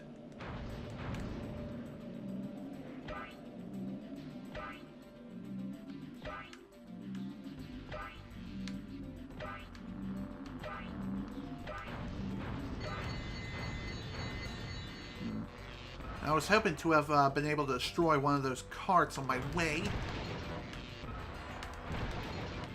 Looks like I got my wish after all. That definitely makes things easier.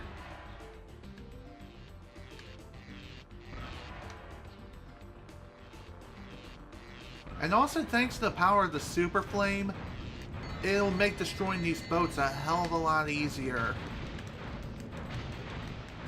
Because now we don't need to be at point-blank range to destroy these things. We can just simply shoot them from a distance.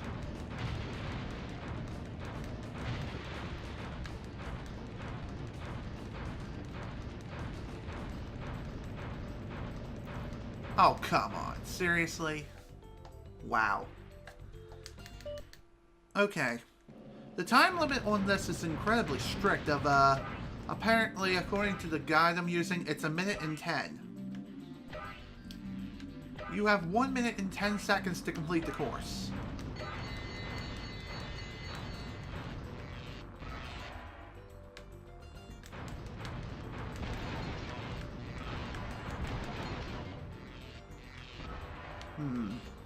I'm not too sure of the fastest way of going about going through all the obstacles here.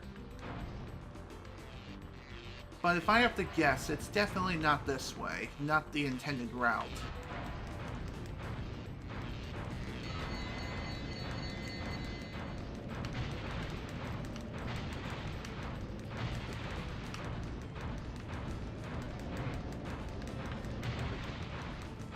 Also, these boats here can be a bit of a pain in the butt to hit.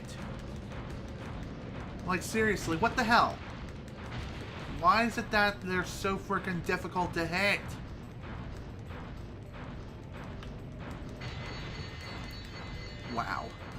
Well, we definitely failed our target. Oh, damn it, this was atrocious. Might as well finish and see if we can get a new time out of this. Well, we're definitely going to be starting this all over again.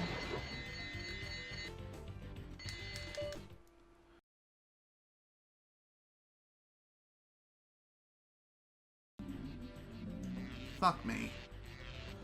Thought I could be a little more efficient by grabbing one more hoop.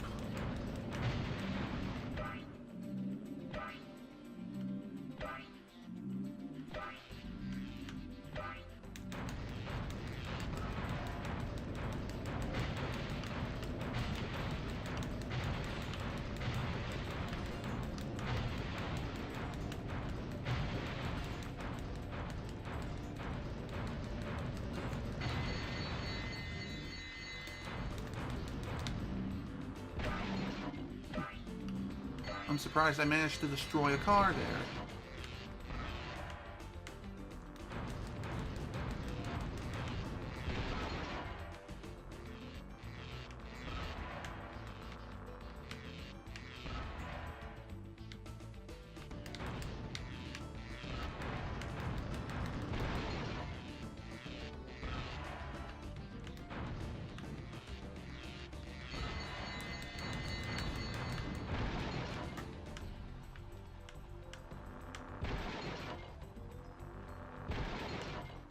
Come on.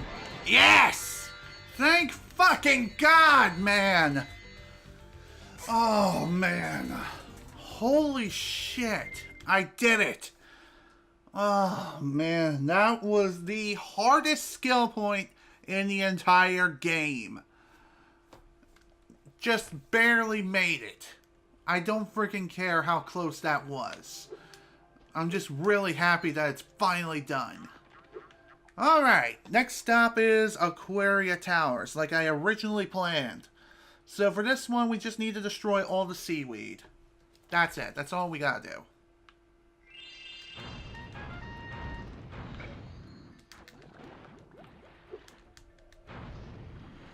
do. As far as where all the seaweed is, I do have a pretty good idea.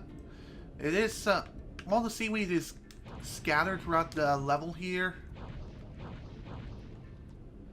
Then again, maybe it only spawns once all the water's filled.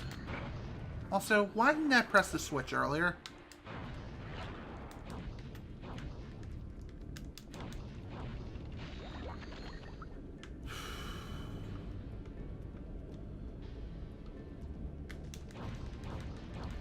There's also seaweed down here where these mechanical sharks are. So be sure to destroy all of these as you're going through this place. Having the infinite super flame definitely makes this a hell of a lot easier. This can be done without the infinite super flame, but you'll also have to wait for when you get the regular super flame power up that is hidden in this level.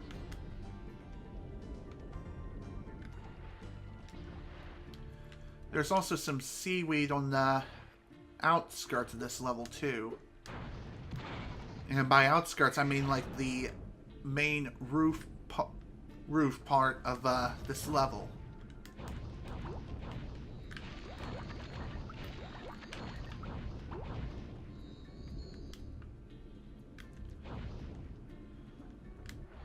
Let me check and see if I got this skill point first of all. I feel like I didn't. Let's see. Nope. And no.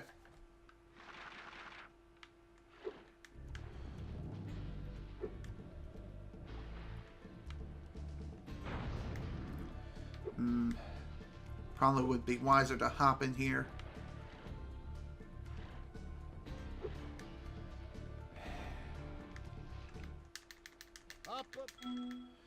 Okay. You may be thinking, why is it that I didn't just go and talk? Why didn't I just go underwater right away? I know I can technically take on the mechanical sharks now, but the reason why I didn't do that is simply because I didn't want them to eat my face immediately upon entering the water.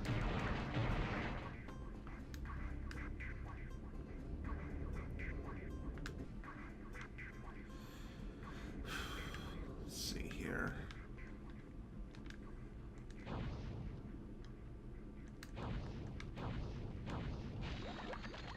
Okay.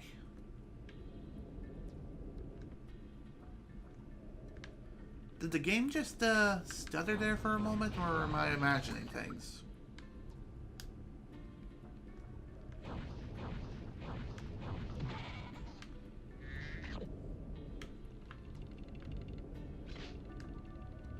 By the way, I don't think there's any seaweed in the towers here. If there are, then my mistake. I guess we'll be searching all over the level for them.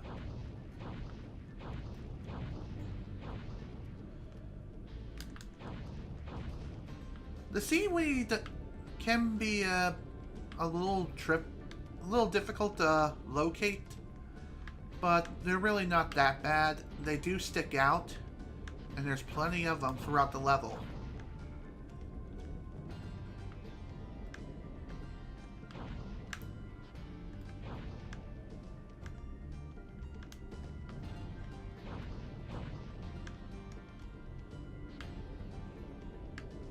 I think we almost have them all. Now then, where is the last of the seaweed? That's it! That's all the seaweed. And I think we're done with skill points at this point. See what I did there? Okay, let me check the guidebook just to be sure. Okay. 1, 2, 3, 4, 5, 6, 7, 8, 9, 10, 11, 12, 13, 14, 15, 16. Yep, that's all the skill points. So, with that in mind, let's watch the epilogue now.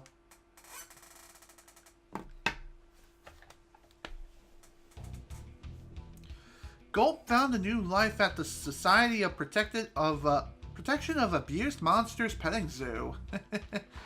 That's cute. Some of the Earthshapers joined the fawn dancing troupe in Fractured Hills. One of Spyro's friends found a new toy. Nice. Hunter's scuba diving career got cut a little short. Moneybags swindled the Bone Builders one time too many.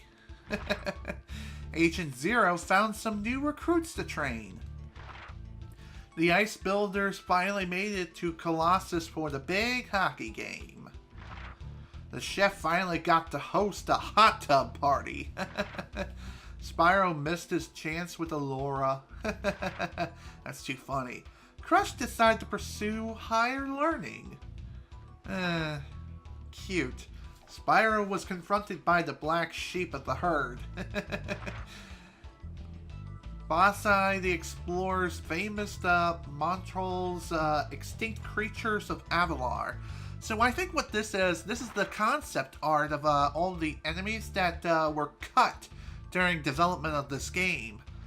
So we get to view some of their concept art of what they would have looked like. So this is pretty interesting and pretty nice to see. And there we go. That's the end. Why is it that Hunter has wings on his hands all of a sudden? Not too sure. Regardless, it's weird.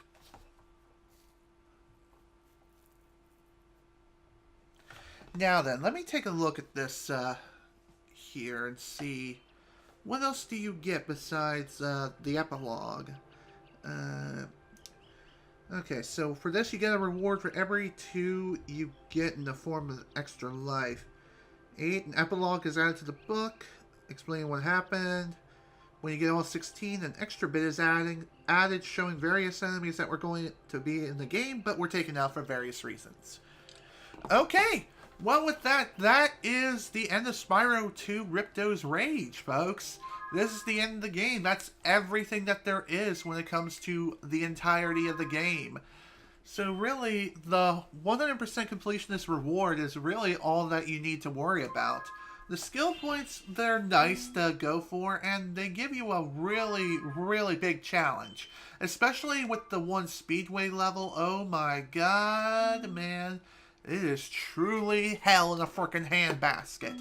But regardless, I am done here. I am done with this game.